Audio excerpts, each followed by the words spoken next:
Welcome students, welcome to Confidence Academy. Today I am going to solve death of partner problems. ಇವತ್ತು ನಾವು death of partner ಪ್ರಾಬ್ಲಮ್ಸ್ಗಳನ್ನು ಮಾಡೋಣ. ಎರಡು ಪ್ರಾಬ್ಲಮ್ಸ್ಗಳನ್ನು. ಅದಕ್ಕಿಂತ ಮುಂಚೆ death of partner ಅಂದರೆ ಏನಂತ ನಾವು ನೋಡ್ಕೊಳ್ಳೋಣ. ಡೆತ್ ಆಫ್ ಪಾರ್ಟ್ನರ್ ಅಂದರೆ just as we C on the screen, on the death of partner the partnership ceases to exist, but the firm may not cease to exist as the other remaining partners may decide to continue the business. ಏನು ಹೇಳ್ತಾ ಇದ್ದಾನೆ? But the firm may not cease to exist as the other remaining partners may decide to continue the business. ಅಂದರೆ ಉಳಿದಂಥ partner ಯಾವಾಗ ತನ, ಈಗ example A B C partner ಇದ್ದಾರೆ. A B C partner ಇದ್ದಾಗ ಒಬ್ಬ ಪಾರ್ಟ್ನರ್ ಏನಾದರೆ ಡೆತ್ ಆಗಿದ್ದಾನಂದರೆ ಆವಾಗ remaining partners ಏನು ಡಿಸೈಡ್ ಮಾಡಬೇಕಂದ್ರೆ, ಆತ ಡೆತ್ ಆಗಿದ್ದಾನಂದರೆ ಅವನದು ಅಮೌಂಟ್ ಏನೇನೈತೆ ಅದೆಲ್ಲ ಕೊಟ್ಟು ಬಿಸ್ನೆಸ್ಸನ್ನು ನಾವಿಬ್ಬರು ಕಂಟಿನ್ಯೂ ಮಾಡೋಣ ಅಂತ ಅವರು ಯಾವಾಗ ತನ ಡಿಸೈಡ್ ಮಾಡೋದಿಲ್ಲ ಅವಾಗ ತನ ಬಿಸ್ನೆಸ್ ಕಂಟಿನ್ಯೂ ಆಗಲ್ಲ. ಒಂದು ವೇಳೆ ಆ ಪಾರ್ಟ್ನರ್ ಇಂಪಾರ್ಟೆಂಟ್ ಇದ್ದಾನೆ, ಅವನೇ ಎಲ್ಲ ಬಿಸ್ನೆಸ್ ನೋಡ್ತಾ ಇದ್ದಾನೆ, ಅವ್ನು ಸತ್ತು ಹೋಗಿದ್ದಾನೆ ಅಂದರೆ ಅಲ್ಲಿಗೆ ಏನಾಗ್ತೈತೆ ಅಂದರೆ ಬಿಸ್ನೆಸ್ ಟೋಟಲಿ ಕ್ಲೋಸ್ ಆಗ್ತೈತೆ. ಅಂದರೆ ಏನು ಹೇಳ್ತಾ ಇದ್ದಾನಂದರೆ, ಯಾವುದಾದ್ರೆ ಪಾರ್ಟ್ನರ್ ಸತ್ತೋಗಿದ್ದಾನಂದಾಗ ರಿಮೇನಿಂಗ್ ಪಾರ್ಟ್ನರ್ ಏನು ಮಾಡಬೇಕಂದ್ರೆ ಡಿಸೈಡ್ ಮಾಡಬೇಕು, ಇದನ್ನು ನಾವು ಮುಂದೆ ಕಂಟಿನ್ಯೂ ತೊಗೊಂಡು ಹೋಗೋಣ. ಈಗ ಅವರಿಬ್ಬರು ಬಿಸ್ನೆಸ್ಸನ್ನು ನಡೆಸ್ತಾ ಇದ್ದಾರೆ ಅಂದಾಗ ಅವಾಗ ಏನಾಗ್ತೈತೆ ಅಂದರೆ, ಈಗ ಯಾರು ಸತ್ತಿದ್ದಾರೆ, ಬಿ ಸತ್ತಿದ್ದಾನೆ. ಬಿ ಸತ್ತಿದ ಕೂಡಲೇ ಅವನ ಏನೇನು ರೇಷೋ ಇರ್ತೈತೆ ಆ ರೇಷೋನು ಆ ರೇಷೋ ಪ್ರಕಾರ ಅವನ ಏನೇನು ಅಮೌಂಟ್ ಬಿಸ್ನೆಸ್ನಲ್ಲಿ ಇರ್ತೈತೆ ಆ ಎಲ್ಲ ಅಮೌಂಟನ್ನು ಕೊಡಬೇಕು. ಯಾರಿಗೆ ಕೊಡಬೇಕು? ನಾಮಿನಿ ಅಥವಾ ಎಕ್ಸಿಕ್ಯೂಟರ್ ಅಂತ ಹೇಳ್ತೀವಿ. ಯಾರು ಇವರು executor? Executor is the legal representative of disease partner. ಅದಕ್ಕೆ ನಾವೇನಂತ ಹೇಳ್ತೀವಿ? Legal representative. ಅಂದರೆ ಅವನ ಸಂಬಂಧಿಕರಾಗಿರ್ಬೋದು ಅಥವಾ ಅವನಿಗೆ ನೋಡಿಕೊಳ್ಳೋನಾಗಿರ್ಬೋದು ಅಥವಾ ಅವನ ಸಮೀಪ ಇರಬಹುದು, ರೈಟ್? ಅಂದರೆ ಏನಾದರೆ ಆದರೆ ಅವನ ಎಕ್ಸಿಕ್ಯೂಟರಿಗೆ ನಾವೇನು ಮಾಡಬೇಕು? ಬಿಗೆ ಏನೇನು ಅಮೌಂಟ್ ಕೊಡಬೇಕು. ಎಕ್ಸಾಂಪಲ್ ಬಿ ಸತ್ತೋಗಿದ್ದಾನಂದರೆ ಅವನಿಗೆ ಏನೇನು ಅಮೌಂಟ್ ಕೊಡಬೇಕು ಅವೆಲ್ಲ ಎಕ್ಸಿಕ್ಯೂಟರಿಗೆ ಕೊಡಬೇಕು. ಈಗ ಮೇನ್ ಇಂಪಾರ್ಟೆಂಟ್ ಕ್ವಶನ್ ನಮ್ಗೆ ಏನು ಬರ್ತೈತೆ ಅಂದರೆ, ಬಿಗೆ ಯಾವ್ದು ಅಮೌಂಟ್ ಕೊಡಬೇಕು ಅಂದರೆ ಬಿಸ್ನೆಸ್ನಲ್ಲಿ ಅವನದು ಅಮೌಂಟ್ ಏನೇನು ಇರುತ್ತೆ ಅಂತ ನಾವು ಈ ಚಾಪ್ಟರ್ನಲ್ಲಿ ನೋಡ್ತೀವಿ, ರೈಟ್? ಮತ್ತೇನು ಹೇಳ್ತಾ ಇದ್ದಾನೆ? In case of death of partner, ಒಬ್ಬ ಪಾರ್ಟ್ನರ್ ಸತ್ತೋಗಿದ್ದಾನಂದರೆ the treatment of various items is similar to, similar ಅಂದರೆ ಸೇಮ್, ಒಂದೇ ರೀತಿ. ಯಾವುದು ಥರದ? ಸೇಮ್. ಯಾವ ಥರ same? To that at the time of retirement of the partner. ರಿಟೈರ್ಮೆಂಟ್ನಲ್ಲಿ ನಾವು ರಿಟೈರ್ಮೆಂಟ್ ಪಾರ್ಟ್ನರಿಗೆ ಏನೇನು ಕೊಡ್ತೀವಿ ಅವೆಲ್ಲ ಸೇಮ್ ಡೆತ್ ಆಫ್ ಪಾರ್ಟ್ನರಿಗೂ ಕೊಡಬೇಕು. ಬಟ್ ಅಲ್ಲಿ ಏನು ಮಾಡ್ತೀವಿ? ರಿಟೈರ್ಮೆಂಟ್ನಲ್ಲಿ 1 ವರ್ಷದ ಕ್ಯಾಲ್ಕುಲೇಷನ್ ಮಾಡ್ತೀವಿ. ಡೆತ್ ಆಫ್ ಪಾರ್ಟ್ನರ್ನಲ್ಲಿ ಏನು ಮಾಡ್ತೀವಿ? ಅವನು ಎಷ್ಟು ತಿಂಗಳ ಕೆಲಸ ಮಾಡಿದ್ದಾನೆ ಅಷ್ಟು ತಿಂಗಳದ್ದು ಮಾತ್ರ ಪ್ರಾಫಿಟ್ ಆಗಲಿ, ಸ್ಯಾಲ್ರಿ ಆಗಲಿ, ಕಮಿಷನ್ ಆಗಲಿ, ಇದನ್ನಷ್ಟೇ ಕ್ಯಾಲ್ಕುಲೇಷನ್ ಮಾಡ್ತೀವಿ. ಎಷ್ಟು? ರಿಟೈರ್ಮೆಂಟ್ನಲ್ಲಿ 1 ವರ್ಷ ಆದಮೇಲೆ ರಿಟೈರ್ಮೆಂಟ್ ಆಗ್ತಾನೆ, ಬಿಟ್ಟು ಹೋಗ್ತಾನೆ. ಬಟ್ ಇಲ್ಲಿ ಏನಾಗ್ತೈತೆ ಅಂದರೆ ಮಿಡ್ಲ್ನಲ್ಲಿ, ಅಂದರೆ ಯಾವಾಗಾದರೆ ಸಾಯ್ಬೋದು, 3 ತಿಂಗಳ, 4 ತಿಂಗಳ, 5 ತಿಂಗಳ, ಎಷ್ಟು ತಿಂಗಳ ಕೆಲಸ ಮಾಡಿರ್ತಾನೆ ಅಷ್ಟು ತಿಂಗಳದ್ದೇ ನಾವು ಪ್ರಾಫಿಟ್ ಮತ್ತು ಸ್ಯಾಲರಿ ಮತ್ತು ಕಮಿಷನ್ ಮತ್ತು ಇಂಟ್ರೆಸ್ಟನ್ನು ಕೊಡಬೇಕು, ರೈಟ್? ಜಸ್ಟ್ ನೋಡ್ಕೊರಿ, ಎ ಬಿ ಸಿ 3 ಪಾರ್ಟ್ನರ್ ಇದ್ದಾರೆ. ಬಿ ಸತ್ತೋಗಿದ್ದಾನೆ ಅಂತ ತಿಳ್ಕೊರಿ. ಬಿ ಸತ್ತಿದ ಕೂಡಲೇ ಅವನು ಒಂದು ಕ್ಯಾಪಿಟಲ್ ಅಕೌಂಟ್ ಹಾಕಬೇಕು. ಯಾರ್ದು? ಬಿಯಿಂದಷ್ಟೇ ಕ್ಯಾಪಿಟಲ್ ಅಕೌಂಟ್ ಹಾಕಬೇಕು, ರೈಟ್? ಅಂದರೆ ಅವನಿಗೆ ಏನೇನು ಅಮೌಂಟ್ ಕೊಡಬೇಕಂತ ನಾವೇನು ಮಾಡ್ತೀವಿ? ಕ್ಯಾಲ್ಕುಲೇಷನ್ ಮಾಡ್ತೀವಿ. ಕ್ಯಾಲ್ಕುಲೇಷನ್ ಮಾಡಿದ ಕೂಡಲೇ ಅದು ಎಕ್ಸಿಕ್ಯೂಟರ್ ಅಕೌಂಟ್ನಲ್ಲಿ ಟ್ರಾನ್ಸ್ಫರ್ ಮಾಡ್ತೀವಿ. ನೋಡೋಣ first.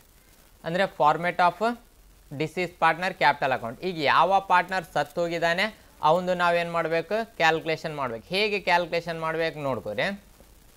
Disease partner capital account. Deceased partner capital account ಏನು ಹೇಳ್ತಾ ಇದ್ದಾನೆ? Right, deceased partner capital format ಏನಿದೆ ನೋಡ್ರಿ.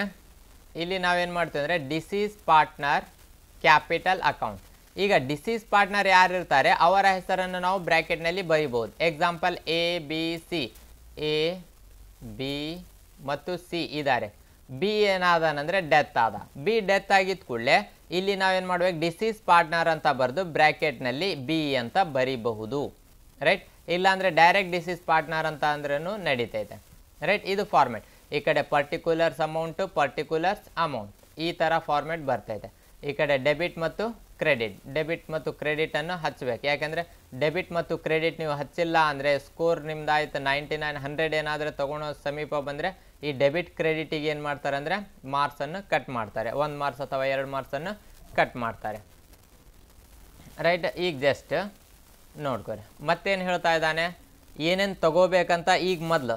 ರೈಟ್, ಇನ್ನೂವರೆಗೆ ನನ್ನ ಚಾನಲ್ ನೀವು ಸಬ್ಸ್ಕ್ರೈಬ್ ಮಾಡಿಲ್ಲ ಅಂದರೆ ಸಬ್ಸ್ಕ್ರೈಬ್ ಮಾಡಿರಿ, ನಿಮ್ಮ ಲೈಕ್ ಆದರೆ ಲೈಕ್ ಬಟನ್ ಪ್ರೆಸ್ ಮಾಡಿರಿ ಮತ್ತು ನಿಮ್ಮ ಫ್ರೆಂಡ್ಸಿಗೆ ಸಹ ಶೇರ್ ಮಾಡಿರಿ.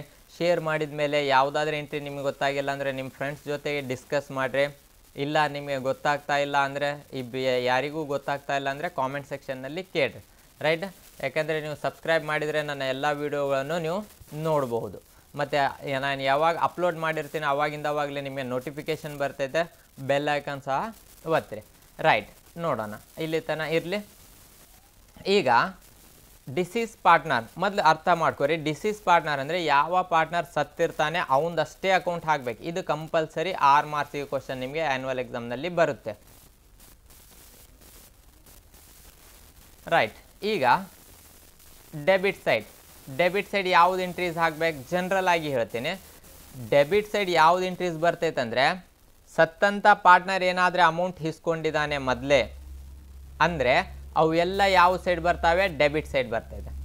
ಕ್ರೆಡಿಟ್ ಸೈಡ್ ನಾವು ಬಿಸ್ನೆಸ್ಸಿಂದ, ಈಗ ನಮ್ಮ ಪಾರ್ಟ್ನರ್ ಸತ್ತೋಗಿದ ಕೂಡಲೇ ನಾವು ಬಿಸ್ನೆಸ್ಸಿಂದ ಯಾವ್ದ್ಯಾವ್ದು ಅಮೌಂಟ್ ಕೊಡಬೇಕು ಅವು ಎಲ್ಲ ಕ್ರೆಡಿಟ್ ಸೈಡ್ ಆಗ್ತೈತೆ.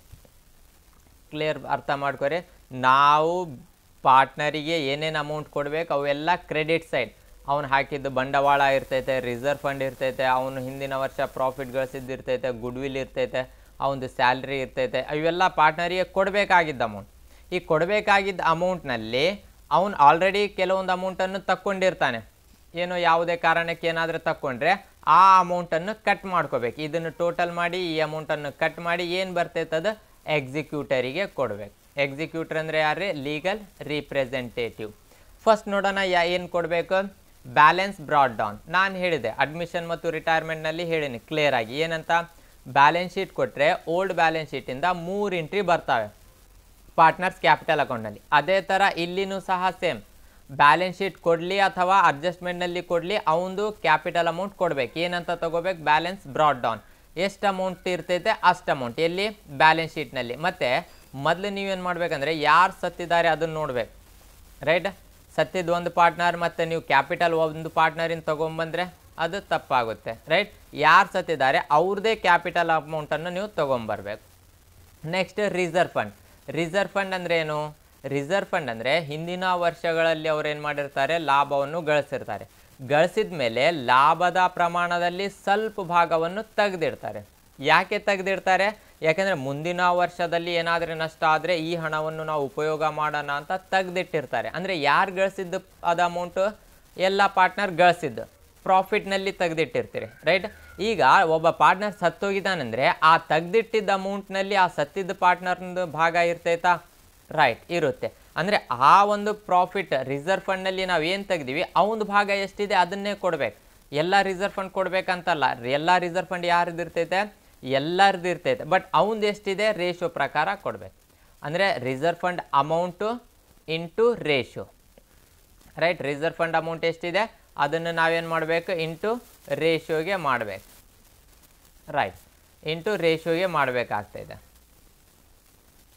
ಓಕೆ, ಅಂದರೆ ಎಷ್ಟು ಅಮೌಂಟ್ ಬರ್ತೈತೆ, ಏನು ಅಮೌಂಟ್ ಬರ್ತೈತೆ ಅದನ್ನು ಕೊಡಬೇಕು ಕ್ರೆಡಿಟ್ ಸೈಡ್. ಯಾಕೆಂದರೆ ಇದು ಪಾರ್ಟ್ನರಿಗೆ ಕೊಡಬೇಕು, ಅವ್ನು ಹಾಕಿದ್ದು ಬಂಡವಾಳ ಕೊಡಬೇಕು ಮತ್ತು ಅವನದು ರಿಸರ್ವ್ ಫಂಡ್ ಕೊಡಬೇಕು. ಮತ್ತೇನು ಕೊಡಬೇಕು, profit and loss account. Balance ಶೀಟ್ನಲ್ಲಿ ಒಂದು ವೇಳೆ ಪ್ರಾಫಿಟ್ ಆ್ಯಂಡ್ ಲಾಸ್ ಅಕೌಂಟ್ ಕೊಟ್ಟಿದ್ದಾನಂದರೆ ರೇಷಿಯೋ ಪ್ರಕಾರ ಕೊಡಬೇಕು. 2 ಪ್ರಾಫಿಟ್ ಬರ್ತಾವೆ, ಒಂದನೇದು ಪ್ರಾಫಿಟ್ ಆ್ಯಂಡ್ ಲಾಸ್ ಅಕೌಂಟ್, ಇನ್ನೊಂದು ಅಕ್ರೂಡ್ ಪ್ರಾಫಿಟ್ ಅಂತ. ರೈಟ್, ಇದರ ಮಧ್ಯೆ ಡಿಫ್ರೆನ್ಸ್ ಹೇಳ್ಬಿಡ್ತೀನಿ ನೋಡ್ರಿ. ಪ್ರಾಫಿಟ್ ಆ್ಯಂಡ್ ಲಾಸ್ ಅಕೌಂಟ್ ಅಂದರೆ ಹಿಂದಿನ ವರ್ಷ ಗಳಿಸಿದ್ದು ಲಾಭ ಅವರು ಹಂಚ್ಕೊಂಡಿರಲ್ಲ, ಹಂಗೆ ಬ್ಯಾಲೆನ್ಸ್ ಶೀಟ್ನಲ್ಲಿ ಉಳಿಸಿರ್ತಾರೆ.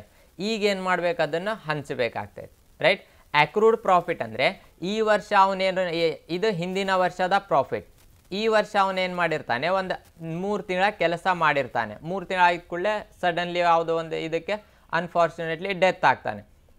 ಡೆತ್ ಆಗಿದ್ದಾನಂದರೆ ಈ 3 ತಿಂಗಳ ನಮ್ಮ ಕಂಪ್ನಿಗೆ ಏನಾದ್ರೇನು ಲಾಭ ಆಗಿರ್ತೈತಾ, ರೈಟ್. ಯಾಕೆಂದರೆ ಅವ್ನು 3 ತಿಂಗಳಾದರೆ ಕೆಲಸ ಮಾಡಿದ್ದಾನೆ, ಈ 3 ತಿಂಗಳದ ಲಾಭ ಆದರೆ ನಾವು ಕೊಡಬೇಕಾಗ್ತೈತೆ. ರೈಟ್, ಅವನು ಎಷ್ಟು ತಿಂಗಳ ಕೆಲಸ ಮಾಡಿದ್ದಾನೆ ಆ ಒಂದು ಪ್ರಾಫಿಟಿಗೆ ನಾವೇನಂತ ಹೇಳ್ತೀವಿ, ಅಕ್ರೂಡ್ ಪ್ರಾಫಿಟ್ ಅಂತ ಹೇಳ್ತೀವಿ. ಈಗ 3 ತಿಂಗಳದಲ್ಲೇ ಅವನು ಸತ್ತೋಗಿದ್ದಾನಂದರೆ ನಾವು 3 ತಿಂಗಳದಲ್ಲೇ ಎಲ್ಲ ಅಕೌಂಟನ್ನು ಮತ್ತೆ ಹಾಕಿ ಪ್ರಾಫಿಟ್ ಆಗಿದೆ ಲಾಸ್ ಆಗಿದೆ ಅಂತ ಕಂಡುಹಿಡಿಯೋದಕ್ಕೆ ಆಗೋದಿಲ್ಲ, ರೈಟ್. ಅದಕ್ಕಾಗಿ ನಾವೇನು ಮಾಡ್ತೀವಿ ಅಂದರೆ ಹಿಂದಿನ ವರ್ಷ ಎಷ್ಟು ಲಾಭ ಆಗಿರ್ತೈತೆ ಅಷ್ಟೇ ಲಾಭ ಅಂತ ತಿಳ್ಕೊಂಡು ಕೊಡ್ತೀವಿ. ಯಾವುದು ಪ್ರಕಾರ ಅಂತ ನೋಡೋಣ, ಮತ್ತೆ ಕನ್ಫ್ಯೂಸ್ ಮಾಡೋದು ಬೇಡ, ರೈಟ್. ಗೊತ್ತಾಯ್ತು ರೀ. Profit and loss account balance ಶೀಟ್ನಲ್ಲಿ ಕೊಡ್ತಾನೆ, ಅಕ್ರೂಡ್ ಪ್ರಾಫಿಟ್ ಅಡ್ಜಸ್ಟ್ಮೆಂಟ್ನಲ್ಲಿ ಕೊಟ್ಟಿರ್ತಾನೆ. ಓಕೆ, ಅಂದರೆ ಪ್ರಾಫಿಟ್ ಆ್ಯಂಡ್ ಲಾಸ್ ಅಕೌಂಟ್ ಸಹ ರೇಷಿಯೋ ಪ್ರಕಾರ ಕೊಡಬೇಕು. ಇನ್ನೊಂದು ಮೈಂಡ್ನಲ್ಲಿ ಇಡ್ರಿ, ಇದು ಪ್ರಾಫಿಟ್ ಆ್ಯಂಡ್ ಲಾಸ್ ಅಕೌಂಟ್ ನಿಮಗೆ ಬ್ಯಾಲೆನ್ಸ್ ಶೀಟ್ನಲ್ಲಿ ಅಸೆಟ್ ಸೈಡ್ ಕೊಡ್ಬೋದು, ಲಯಬಿಲಿಟೀಸ್ ಸೈಡ್ನೂ ಕೊಡ್ಬೋದು, ರೈಟ್. ಒಂದು ವೇಳೆ ಅಸೆಟ್ ಸೈಡ್ ಕೊಟ್ಟರೆ ಈ ಕಡೆ ಡೆಬಿಟ್ ಸೈಡ್ ತೊಗೋಬೇಕು, ಲಯಬಿಲಿಟೀಸ್ ಸೈಡ್ ಕೊಟ್ಟರೆ ಕ್ರೆಡಿಟ್ ಸೈಡ್ ತೊಗೋರಿ. ಯಾಕೆಂದರೆ ಕ್ಯಾಪಿಟಲ್ ಅಮೌಂಟ್ ಲಯಬಿಲಿಟೀಸ್ ಕೊಟ್ಟಿರ್ತಾನೆ, ರಿಸರ್ವ್ ಫಂಡ್ ಲಯಬಿಲಿಟೀಸ್ ಸೈಡ್ ಕೊಟ್ಟಿರ್ತಾನೆ, profit and loss account liabilities side ಕೊಟ್ಟರೇನು ಕ್ರೆಡಿಟ್ ಸೈಡ್ ಒಂದೇ ಕಡೆ. ಬಟ್ ಏನಾದರೆ ಅಸೆಟ್ ಸೈಡ್ ಏನಾದರೆ ಕೊಟ್ಟರೆ ಅದನ್ನೇನು ಮಾಡಬೇಕು, ಅಪೋಸಿಟ್ ಡೈರೆಕ್ಷನ್ನಲ್ಲಿ ತೊಗೋಬೇಕು, ಡೆಬಿಟ್ ಸೈಡ್ ತೊಗೋಬೇಕು, ರೈಟ್. ಅಂದರೆ ರೇಷಿಯೋ ಪ್ರಕಾರ ತೊಗೋಬೇಕು. ನೋಡ್ಕೊರಿ, ಅಮೌಂಟ್ ರಿಸರ್ವ್ ಫಂಡ್ ರೇಷಿಯೋ ಪ್ರಕಾರ, profit and loss account ratio ಪ್ರಕಾರ, ಮತ್ತು ಗುಡ್ ವಿಲ್ ಒಂದು ಬರ್ತೈತೆ ಅದನ್ನು ಸಹ ರೇಷಿಯೋ ಪ್ರಕಾರ, ರೈಟ್. ನೋಡ್ಕೊರಿ, ನೆಕ್ಸ್ಟ್ ಗುಡ್ ವಿಲ್ ಕೊಡಬೇಕು. ಗುಡ್ ವಿಲ್ ಏನು ಮಾಡಬೇಕಂದ್ರೆ ಅಮೌಂಟ್ ಇಂಟು ರೇಷಿಯೋ. ಒಂದು ವೇಳೆ ಪ್ರಾಬ್ಲಮ್ನಲ್ಲಿ ಡೈರೆಕ್ಟ್ ಗುಡ್ ವಿಲ್ ಅಮೌಂಟ್ ಕೊಟ್ಟುಬಿಟ್ಟಿದ್ದಾನೆ, ಕಂಪನಿಯಿಂದ ಗುಡ್ ವಿಲ್ 50,000, ಕಂಪ್ನಿಯಿಂದ ಗುಡ್ ವಿಲ್ 40,000 ಅಂತ, ಎಷ್ಟು ಗುಡ್ ವಿಲ್ ಕೊಟ್ಟಿರ್ತಾನೆ ಅದನ್ನು ರೇಷಿಯೋ ಪ್ರಕಾರ ಕೊಡಬೇಕು. ಇಲ್ಲ ಗುಡ್ ವಿಲ್ ಕೊಟ್ಟಿಲ್ಲ ಆತ ನಿಮಗೆ ಹೇಳ್ತಾ ಇದ್ದಾನೆ ಗುಡ್ ವಿಲ್ ಕಂಡು ಹಿಡೀರಿ ಅಂತ, ಅವಾಗ ಏನು ಮಾಡಬೇಕಂದ್ರೆ ಒಂದು ವರ್ಕಿಂಗ್ ನೋಟ್ ಹಾಕಬೇಕಾಗ್ತೈತೆ, ರೈಟ್. ವರ್ಕಿಂಗ್ ನೋಟ್ನಲ್ಲಿ ನಾವೇನು ಮಾಡಬೇಕು, ಗುಡ್ ವಿಲ್ ಕಂಡು ಹಿಡಿಬೇಕು. ಗುಡ್ ವಿಲ್ ಕಂಡು ಹಿಡಿದ ಮೇಲೆ ಸತ್ತಿದ ಪಾರ್ಟ್ನರಿಂದ ಗುಡ್ ವಿಲ್ ಎಷ್ಟು ಅಂತ ನಾವು ಕೊಡಬೇಕಾಗ್ತೈತೆ. ಮೊದಲು ಗುಡ್ ವಿಲ್ ಟೋಟಲ್ ಕಂಪನಿಯಿಂದ ಗುಡ್ ವಿಲ್ ಎಷ್ಟು ಅಂತ ಕಂಡುಹಿಡಿಬೇಕು, ಆಮೇಲೆ ಸತ್ತಿದ ಪಾರ್ಟ್ನರಿಂದ ಗುಡ್ ವಿಲ್ ಎಷ್ಟು ಅಂತ ನಾವು ಕಂಡುಹಿಡಿಬೇಕಾಗ್ತೈತೆ. ಕ್ಲಿಯರ್ ಆಯ್ತು ರೀ. ಅಂದರೆ ಅಮೌಂಟ್ ಕೊಟ್ಟರೆ ಅಮೌಂಟ್ ಇಂಟು ರೇಷಿಯೋ ಪ್ರಾಬ್ಲಮ್ನಲ್ಲಿ, ಅಮೌಂಟ್ ಕೊಟ್ಟಿಲ್ಲ ಅಂದರೆ ವರ್ಕಿಂಗ್ ನೋಟ್ ಹಾಕಬೇಕು. ಯಾವ ರೀತಿಯಲ್ಲಿ ಹಾಕಬೇಕು ಒಂದು ಎಕ್ಸಾಂಪಲ್ನಲ್ಲಿ ನಿಮಗೆ ತೋರಿಸ್ತೀನಿ, ರೈಟ್. ಅದು ಅಮೌಂಟ್ ಕೊಡಬೇಕು. ಮತ್ತು ಅಕ್ರೂಡ್ ಪ್ರಾಫಿಟ್ ಈಗ ಹೇಳಿದೆ ನಾನು, ಅಂದರೆ ಯಾವುದಾದ್ರೆ ಪಾರ್ಟ್ನರ್ 3 ತಿಂಗಳ 4 ತಿಂಗಳ ಕೆಲಸ ಮಾಡ್ಯಾನಂದರೆ 4 ತಿಂಗಳ ಏನಾದ್ರೇನು ಪ್ರಾಫಿಟ್ ಆಗಿರ್ತೈತೆ. ಬಟ್ ಯಾವುದೇ ಕಂಪನಿಯ 4 ತಿಂಗಳದ್ದು ನಾವು balance sheet profit and loss account ಹಾಕೋದಕ್ಕೆ ಬರೋದಿಲ್ಲ, ಸಾಧ್ಯನೇ ಇಲ್ಲ, ರೈಟ್. ಅದಕ್ಕಾಗಿ ನಾವೇನು ಮಾಡ್ತೀವಿ ಅಂದರೆ ಹಿಂದಿನ ವರ್ಷ ಎಷ್ಟು ಪ್ರಾಫಿಟ್ ಆಗಿದೆ, ಎಕ್ಸಾಂಪಲ್ ಹಿಂದಿನ ವರ್ಷ ನಮಗೆ 12,000 ರೂಪಾಯಿ ಪ್ರಾಫಿಟ್ ಆಗಿದೆ ಅಂತ ತಿಳ್ಕೊರಿ. ಹಿಂದಿನ ವರ್ಷ ಅಂದರೆ ಅವ್ನು ಬದುಕಿದ್ದ ಕೆಲಸ ಮಾಡಿದ ಹಿಂದಿನ ವರ್ಷದ ಲಾಭ ಅದು. ಈಗ ಹಿಂದಿನ ವರ್ಷ 12,000 ರೂಪಾಯಿ ಆಗಿತ್ತು, ಎಲ್ಲರೂ ಹಂಚ್ಕೊಂಡಿದ್ವಿ. ಈ ವರ್ಷವೂ ಎಷ್ಟಾಗ್ತೈತೆ ಅಂತ ತಿಳ್ಕೊಳ್ಳೋಣ, 12,000ನೇ ಆಗ್ತೈತೆ ಅಂತ ತಿಳ್ಕೊಳ್ಳೋಣ.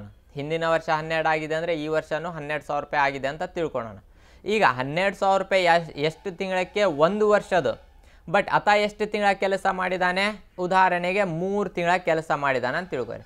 3 ತಿಂಗಳದ್ದು ಪ್ರಾಫಿಟ್ ಎಷ್ಟಾಗಬಹುದು, ರೈಟ್. 12 ತಿಂಗಳದ್ದು 12,000 ಅಂದರೆ 3 ತಿಂಗಳದ್ದು ಎಷ್ಟಾಗ್ತೈತೆ, 3,000 ರೂಪಾಯಿ ಆಗಿರ್ಬೋದು. ಈಗ 3,000 ರೂಪಾಯಿ ಪೂರ್ತಿ ಅವನಿಗೆ ಕೊಡಬಾರ್ದು, ಯಾಕೆಂದರೆ 3 ತಿಂಗಳ ಅವನೊಬ್ಬನೇ ಕೆಲಸ ಮಾಡಿಲ್ರಿ. ಯಾರು ಕೆಲಸ ಮಾಡಿದ್ದಾರೆ, ಎಲ್ಲರೂ ಕೆಲಸ ಮಾಡಿದ್ದಾರೆ. ಅದಕ್ಕಾಗಿ 1 ವರ್ಷಕ್ಕೆ 12,000 ಆದರೆ 3 ತಿಂಗಳಿಗೆ 3,000 ಆಗಿರಬಹುದು, ರೈಟ್. ಅಂದಾಜು ಮೇಲೆ, ಅಂದರೆ ಎಲ್ಲ ಲೆಕ್ಕ ನಾವು ಮಾಡೋದಿಲ್ಲ, ಹಿಂದಿನ ವರ್ಷದ ಈ ವರ್ಷದ ಅಂದಾಜು ಮೇಲೆ ಕ್ಯಾಲ್ಕುಲೇಷನ್ ಮಾಡಿ. ಈಗ ಈ 3 ತಿಂಗಳದ ಪ್ರಾಫಿಟ್ನಲ್ಲಿ ಅವನದು ಶೇರ್ ಎಷ್ಟು ಅಂತ ಕಂಡುಹಿಡಬೇಕು. ಮೊದಲು 1 ವರ್ಷಕ್ಕೆ 12,000 ಆದರೆ 3 ತಿಂಗಳಕ್ಕೆ ಎಷ್ಟು, ಯಾರ್ದಿದು, ಎಲ್ಲರದು ಕ್ಯಾಲ್ಕುಲೇಷನ್ ಆದಮೇಲೆ ಅವನದು ಎಷ್ಟು ಅಂತ ನಾವು ಕ್ಯಾಲ್ಕುಲೇಷನ್ ಮಾಡಬೇಕು. ಕ್ಲಿಯರ್ ಆಯ್ತು ರೀ, ರೈಟ್. ಇದು ಸ್ವಲ್ಪ ಕನ್ಫ್ಯೂಷನ್ ಇದೆ, ಟ್ವಿಸ್ಟ್ ಇದೆ. 1 ರಿಂದ 2 ರಿಂದ 3 ರಿಂದ 4 ಸಲ ನೋಡಿದರೆ ಕ್ಲಿಯರಾಗಿ ಅರ್ಥ ಆಗುತ್ತೆ, ರೈಟ್. ಒಂದು ಸಲ ಅರ್ಥ ಆಯ್ತಂದರೆ ಜೀವನ ಪೂರ್ತಿ ಅದು ನೆನಪಿನಲ್ಲಿ ಇರ್ತೈತೆ. ಅದಕ್ಕಾಗಿ ನೀವು ಬರೀ ಇದು ಹಿಂಗೆ ಆಗ್ತೈತೆ ಇದಕ್ಕೆ ಸೊಲ್ಯೂಷನ್ ನೋಡಬೇಡ್ರಿ, ಯಾವ ರೀತಿಯಲ್ಲಿ ಸೊಲ್ಯೂಷನ್ ಮಾಡ್ಬೇಕು ಅದನ್ನು ನೋಡಿರಿ. ಕೇವಲ ಸೊಲ್ಯೂಷನ್ ಮಾಡಿದರೆ ಬರ್ಕೊಂಡು ಕಾಲೇಜ್ನಲ್ಲಿ ಅಥವಾ ನಿಮ್ಮ ಲೆಕ್ಚರ್ಸಿಗೆ ತೋರಿಸಿದ್ರಿ ಖುಷಿ ಆದರೆ ಅದಲ್ಲ, ಯಾವ ರೀತಿಯಲ್ಲಿ ಮಾಡಬೇಕು ನೀವು ಅರ್ಥ ಮಾಡಿಕೊಂಡ್ರೆ ಸಾಕು. ಅಂತ 100 ಪ್ರಾಬ್ಲಮ್ ಬಂದ್ರೂ ನೀವು ಮಾಡ್ಬೋದು, ರೈಟ್. ನೋಡಿರಿ ಯಾವ ರೀತಿಯಲ್ಲಿ ಅಕ್ರೂಡ್ ಪ್ರಾಫಿಟಿಗೆ ಅಮೌಂಟ್, ಮಂತ್ ಮತ್ತು ರೇಷಿಯೋ ಈ 3 ಬರ್ತವೆ. ಇಲ್ಲಿ ನೋಡ್ರಿ ಈ ಪ್ರಾಫಿಟ್ ಆ್ಯಂಡ್ ಲಾಸ್ ಅಕೌಂಟಿಗೆ ಅಮೌಂಟ್ ಮತ್ತು ರೇಷಿಯೋ ಅಷ್ಟೇ ಬರ್ತೈತೆ. ಈ ಅಕ್ರೂಡ್ ಪ್ರಾಫಿಟಿಗೆ ಅಮೌಂಟ್, ಮಂತ್ ಮತ್ತು ರೇಷಿಯೋ 3 ಕೊಡ್ತಾನೆ, ರೈಟ್. 3 ತೊಗೋಬೇಕು, ಕೊಡೋದಿಲ್ಲ, ನಾವು ತೊಗೋಬೇಕು, ರೈಟ್. ಎಷ್ಟಾಗ್ತೈತೆ ಅಷ್ಟು ಅಮೌಂಟ್. ನೆಕ್ಸ್ಟ್ ಸ್ಯಾಲರಿ ನೋಡ್ರಿ, ಸ್ಯಾಲ್ರಿನಲ್ಲಿ ಏನು ಕನ್ಫ್ಯೂಸ್ ಆಗ್ತೈತೆ ಅಂದರೆ ಪರ್ ಮಂತ್ ಅಂತ ಕೊಡ್ತಾನೆ, ಪ್ರತಿ ತಿಂಗಳ. ಈಗ ಪ್ರತಿ ತಿಂಗಳ 1,000 ರೂಪಾಯಿ ಸ್ಯಾಲರಿ ಅಂದಿದ್ದ ಕೂಡಲೇ ನಾವೇನು ಮಾಡಬೇಕು, ಇಂಟು ಮಂತ್ಸ್, ಅವನು ಎಷ್ಟು ತಿಂಗಳ ಕೆಲಸ ಮಾಡಿದ್ದಾನೆ ಅದನ್ನು ಇಂಟು ಮಾಡಬೇಕು. ಇಲ್ಲಿ ರೇಷಿಯೋ ಬರ್ತಾ ಇಲ್ಲ, ಮೈಂಡ್ನಲ್ಲಿ ಕೂಡಿಸ್ಕೊರಿ. ಯಾಕೆ ಸ್ಯಾಲ್ರಿಗೆ ಯಾಕೆ ರೇಷಿಯೋ ಬರಲ್ಲ, ಯಾಕೆಂದರೆ ರೇಷಿಯೋ ಯಾವಾಗ ಬರ್ತೈತೆ ಅಂದರೆ ಯಾವಾಗ ಅಮೌಂಟ್ ಎಲ್ಲರದ್ದು ಇರ್ತೈತೆ, ಅರ್ಥ ಆಗ್ತಾ ಇದ್ದಾರೆ?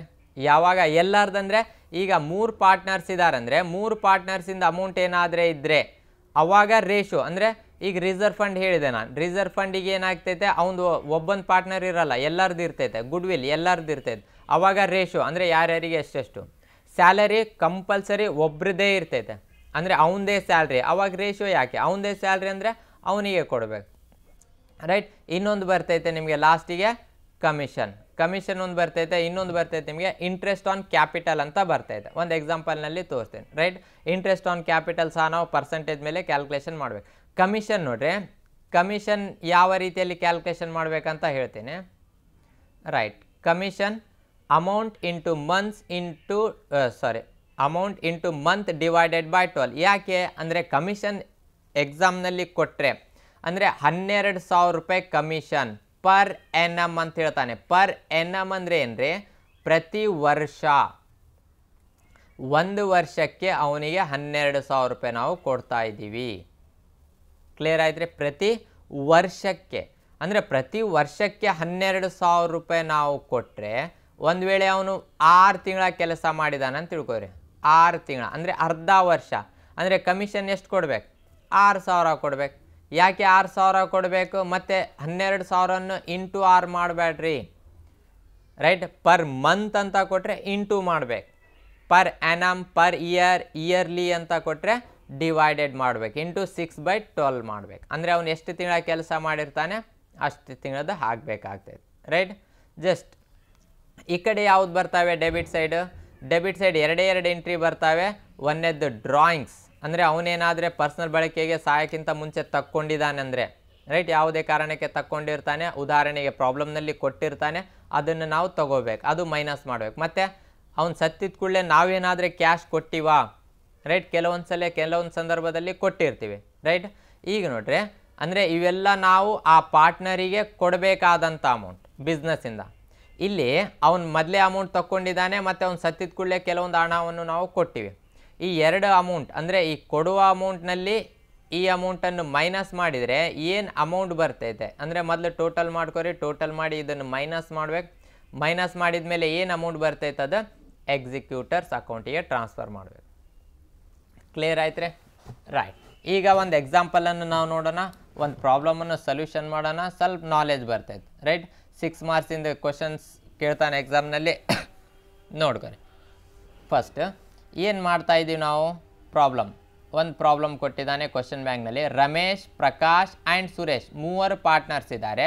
Were partners in a firm sharing profits and losses in the ratio of 5:3:2 ratio ಕೊಟ್ಟಿದ್ದಾನೆ. On 31st March 2017 their balance sheet was as under, right. ಇದೆಲ್ಲ ನಮಗೆ ಮೊದಲು ಬೇಕಾಗಿಲ್ಲ.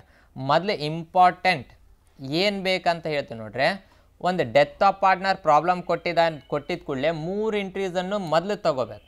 ಅದು ಯಾವುದು ಎಂಟ್ರೀಸ್, 3 ಎಂಟ್ರಿ ಬೇಕು ನಮಗೆ. ಒಂದನೇದ್ದೇ ಬೇಕು, ಯಾವ ಪಾರ್ಟ್ನರ್ ಸತ್ತಿದ್ದಾನೆ ಅವನ ಹೆಸರು ಬೇಕು, ಅವನ ನೇಮ್ ಬೇಕು, ರೈಟ್. ಎರಡನೇದ್ದು ಬೇಕು, ಅವನ ರೇಷೋ ಬೇಕು, ರೈಟ್. ಮತ್ತು ಮೂರನೇದ್ದು ಬೇಕು, ಅವನು ಎಷ್ಟು ತಿಂಗಳ ಕೆಲಸ ಮಾಡಿದ್ದಾನೆ ನಾವು ಕಂಡುಹಿಡಿಬೇಕಾಗ್ತೈತೆ. ಇದು 3 ನೀವು ಕಂಡುಹಿಡಿದ ಕೂಡಲೇ ಆಟೋಮೆಟಿಕ್ಲಿ ಪ್ರತಿಯೊಂದು ಎಂಟ್ರಿ ಆರಾಮಾಗಿ ಮತ್ತು ಫಾಸ್ಟಾಗಿ ತೊಗೋಬೋದು. ಎಕ್ಸಾಮ್ನಲ್ಲಿ ನೀವು ಹೇಳ್ಬೋದು, ಅದೇನು ಸರ್ ಈಸಿ ಐತೆ ಪ್ರಾಬ್ಲಮ್, ಹುಡ್ಕೊತ ಕುಂತಿದ್ದ ಕೂಡಲೇ ನಿಮ್ಗೆ ಏನಾಗ್ತೈತೆ 1 ತಾಸಿನಲ್ಲಿ ನೀವು ಪ್ರಾಬ್ಲಮನ್ನು ಸೊಲ್ಯೂಷನ್ ಮಾಡ್ಬೋದು. ಈಗ ಎಕ್ಸಾಮ್ನಲ್ಲಿ ನೀವು 1 ತಾಸಿನಲ್ಲಿ ಸೊಲ್ಯೂಷನ್ ಮಾಡಿದರೆ ಮುಗಿದೋಯ್ತು ಕತೆ. ಕ್ಲಿಯರ್ ಆಗ್ತಾ ಇದ್ದಾರೆ? ಅಂದರೆ ನಾವು ಏನು ಮಾಡಬೇಕಂದ್ರೆ ಬರೀ ಆನ್ಸರ್ ಕಂಡುಹಿಡಿಯೋದು ಬೇಕಾಗಿಲ್ಲ, ಸೊಲ್ಯೂಷನ್ ಮಾಡೋದು ಬೇಕಾಗಿಲ್ಲ. ಮತ್ತು ನಾವು ಟೈಮ್ನಲ್ಲಿ ಎಕ್ಸಾಮ್ನಲ್ಲಿ 3 ತಾಸು ಇರ್ತೈತೆ, 3 ತಾಸು ಒಳಗಡೆ ನಾವು ಪ್ರಾಬ್ಲಮನ್ನು ಸೊಲ್ಯೂಷನ್ ಮಾಡಿ ಮತ್ತೆ ಅದನ್ನು ಚೆಕ್ ಮಾಡಬೇಕು. ಈಗ ಹೆಂಗಾಗ್ತೈತದು, ಹೇಗಾಗ್ತೈತದು ಅಂದರೆ ನಾವು ಪ್ರಾಬ್ಲಮನ್ನು ಮಾಡಿದ ಕೂಡಲೇ ಮತ್ತೆ ಚೆಕ್ ಮಾಡೋಕೆ ಅಷ್ಟು ಹೆಂಗೆ ಟೈಮ್ ಸಿಗ್ತೈತೆ ಅಂದರೆ, ಮಾಡಿದ್ದೇ ಪ್ರಾಬ್ಲಮ್ ಮತ್ತೆ ಮಾಡಿರಿ, ಗೊತ್ತಿದೆ ಆನ್ಸರ್ ಮತ್ತೆ ಮಾಡಿರಿ, ಹೇಳಕ್ಕೆ ಬರಲ್ಲ. ಅದೇ ಕ್ವಶನ್ ಎಕ್ಸಾಮ್ನಲ್ಲಿ ಬಂದರೆ ಬರ್ಬೋದು, ರೈಟ್. ಅಂದರೆ ಅಲ್ಲಿ ಏನಾಗ್ತೈತೆ ಅಂದರೆ ನಿಮ್ಮ ಆ್ಯಕ್ಯುರೇಸಿ ಅಂದರೆ ಭಾಳ ಸ್ಪೀಡ್ ಆಗುತ್ತೆ. ಅಂದರೆ ನೀವು ಜಲ್ದಿ ಪ್ರಾಬ್ಲಮನ್ನು ಸೊಲ್ಯೂಷನ್ ಮಾಡ್ಬೋದು. ಮಾಡಿದ ಕೂಡಲೇ ಏನಾಗ್ತೈತೆ, ಎಕ್ಸಾಮ್ನಲ್ಲಿ ಅದೇ ಕ್ವಶನ್ ಬಂದಿದೆ ಅಂದರೆ ನಿಮಗೆ ಆ ಕ್ವಶನ್ ಸೊಲ್ಯೂಷನ್ ಮಾಡಿಬಿಟ್ರೆ ಬೇರೆ ಕ್ವಶನ್ ಸೊಲ್ಯೂಷನ್ ಮಾಡೋದಕ್ಕೆ ಟೈಮ್ ಭಾಳ ಸಿಗ್ತೈತೆ, ರೈಟ್. ಅದಕ್ಕಾಗಿ ಅಂದರೆ ಇನ್ ಟೈಮ್ 3 ತಾಸು ಒಳಗಡೆ ಮಾಡೋದಕ್ಕೆ ನಾವಿಲ್ಲಿ ಏನು ಮಾಡಬೇಕು, ಪ್ರಾಕ್ಟೀಸ್ ಮಾಡಬೇಕು. ಎಷ್ಟು ಪ್ರಾಕ್ಟೀಸ್ ಮಾಡ್ತೀರಿ ಅಷ್ಟಲ್ಲಿ ಟೈಮ್ ಕವರ್ ಮಾಡ್ಬೋದು. ಇದೇ ನನಗೆ ಈಸಿ ಅಂತ ಹೇಳಿದ ಕೂಡಲೇ ಎಕ್ಸಾಮ್ನಲ್ಲಿ ಹೋಗಿ ನೀವು ಬರೀ ಹಿಂಗೆ ಒಂದು ಪ್ರಾಬ್ಲಮ್ ಮಾಡ್ಕೊತ ಕುಂತು 1 ತಾಸು ಆದಮೇಲೆ ಎಸ್ ನಾನು ಮಾಡಿದೆ, ಪ್ರಾಬ್ಲಮ್ ಬಂತು, ಕರೆಕ್ಟ್ ಆನ್ಸರ್ ಬಂತು ಅಂದರೆ 1 ತಾಸಲ್ಲಿ ಹೋಗಿರ್ತೈತೆ. ಉಳ್ಕಿದ್ದ ಆನ್ಸರ್ಸಿಗೆ 2 ತಾಸಿನಲ್ಲಿ ಎಲ್ಲಿ ಮಾಡ್ತೀರಿ, ರೈಟ್? ಅಂದರೆ ಎಕ್ಸಾಮಿಂದ ಟೆನ್ಷನ್ ಬೇರೆಯೇ ಇರ್ತೈತೆ. ಅದು ಟೆನ್ಷನ್ ನೀವು ಫ್ರೀ ಆಗಬೇಕಂದ್ರೆ ಇಲ್ಲಿ ಪರ್ಫೆಕ್ಟ್ ಆಗಬೇಕು. ಇಲ್ಲಿ ಪರ್ಫೆಕ್ಟ್ ಆಗಿದ್ರಂದರೆ ಅಲ್ಲಿ ನೀವು ಆರಾಮಾಗಿ ಟೆನ್ಷನ್ ಫ್ರೀ ಆಗ್ತೀರಿ, ರೈಟ್? ಇರಲಿ, ಏನೇನು ತೊಗೋಬೇಕಂತ ಹೇಳಿದರೆ ನಾನು ನೇಮ್, ರೇಷಿಯೋ ಮತ್ತು ಮಂತ್ಸ್ ನಾವು ಫೈಂಡ್ ಔಟ್ ಮಾಡಬೇಕು. ಮೊದಲು ನೋಡೋಣ ಯಾರು ಸತ್ತಿದ್ದಾರೆ. ಇಲ್ಲಿ ನಮಗೆ ಗೊತ್ತಾಯಿತು ಯಾರು ಸತ್ತಿದ್ದಾರೆ. Ramesh died on 30th September ಅಂತ ನಮಗೆ ಗೊತ್ತಾಯಿತು. ಗೊತ್ತಾಗಿದ್ದ ಕೂಡಲೇ ಮೊದಲು ನೇಮ್ನಲ್ಲಿ ನಾವೇನು ತೊಗೊತೀವಿ, ರಮೇಶ್ ಅಂತ ತೊಗೊಂಡ್ಬಿಡ್ತೀವಿ. ಈಗ ಒಂದು ರೇಷಿಯೋ ನೋಡ್ರಿ, ಇಲ್ಲಿ ಯಾರ್ಯಾರಿದ್ದಾರೆ, ರಮೇಶ್, ಪ್ರಕಾಶ್ ಮತ್ತು ಸುರೇಶ್. ಇಲ್ಲಿ ಯಾರು, ರಮೇಶ್ ಫಸ್ಟ್ ಪರ್ಸನ್ ಅಂದರೆ ಇದು ಫಸ್ಟ್ ರೇಷಿಯೋ ಯಾರ್ದು, ರಮೇಶಿಂದು, ರೈಟ್? ಅಂದರೆ 5/10 ಆಯಿತು. 2 ಸಿಕ್ತಾ, ಅವನ ರೇಷಿಯೋನು ಸಿಕ್ತು, ಅವನ ಹೆಸರನ್ನು ಸಿಕ್ತು. ಈಗೇನು ಬೇಕು ನಮಗೆ, ಮಂತ್ಸ್, ಎಷ್ಟು ತಿಂಗಳ ಕೆಲಸ ಮಾಡಿದ್ದಾನೆ. ಇಲ್ಲಿ ನೋಡ್ರಿ 30th ಸೆಪ್ಟೆಂಬರ್ ಅಂದಿದ್ದ ಕೂಡಲೇ ಜಸ್ಟ್ ಈಗ ಸೆಪ್ಟೆಂಬರ್ನಲ್ಲಿ ಸತ್ತಿದ್ದಾನೆ. ಬಿಸ್ನೆಸ್ ಯಾವಾಗ ಸ್ಟಾರ್ಟ್ ಆಗ್ತೈತೆ, 4ನೇ ತಿಂಗಳದಿಂದ ಸ್ಟಾರ್ಟ್ ಆಗ್ತೈತೆ. ಅಂದರೆ ಅವನು ಎಷ್ಟು ತಿಂಗಳ ಕೆಲಸ ಮಾಡಿದಾನ ಅಂತ ಅರ್ಥ, 6. ಈಗ 6 ತಿಂಗಳ ಹೆಂಗೆ ಅದು ನಮಗೆ ಗೊತ್ತಾಗಬೇಕು. ಕ್ಲಿಯರ್ ಆಯಿತಾ? ಅವನು ಸೆಪ್ಟೆಂಬರ್ ಎಷ್ಟನೇ ತಿಂಗಳ, 9ನೇ ತಿಂಗಳ, ಹೌದಾ? ಸೆಪ್ಟೆಂಬರ್, ಅಕ್ಟೋಬರ್, ನವಂಬರ್, ಡಿಸೆಂಬರ್, ಅಂದರೆ ಆ ಕಡೆ ಹೋಗಲ್ಲ, ವಾಪಸ್ ಬರ್ತೀವಿ. ಈಗ 4ನೇ ತಿಂಗಳಲ್ಲಿ ನಮಗೆ ಬಿಸ್ನೆಸ್ ಸ್ಟಾರ್ಟ್ ಆಗಿದೆ ಅಂದರೆ ಅವ್ನು 4ನೇ ತಿಂಗಳ ಕೆಲಸ ಮಾಡಿದಾನೆ, ಮಾಡಿರ್ತಾನೆ, ಸತ್ತಿದ್ದೆವಾಗ 9ನೇ ತಿಂಗಳಲ್ಲಿ.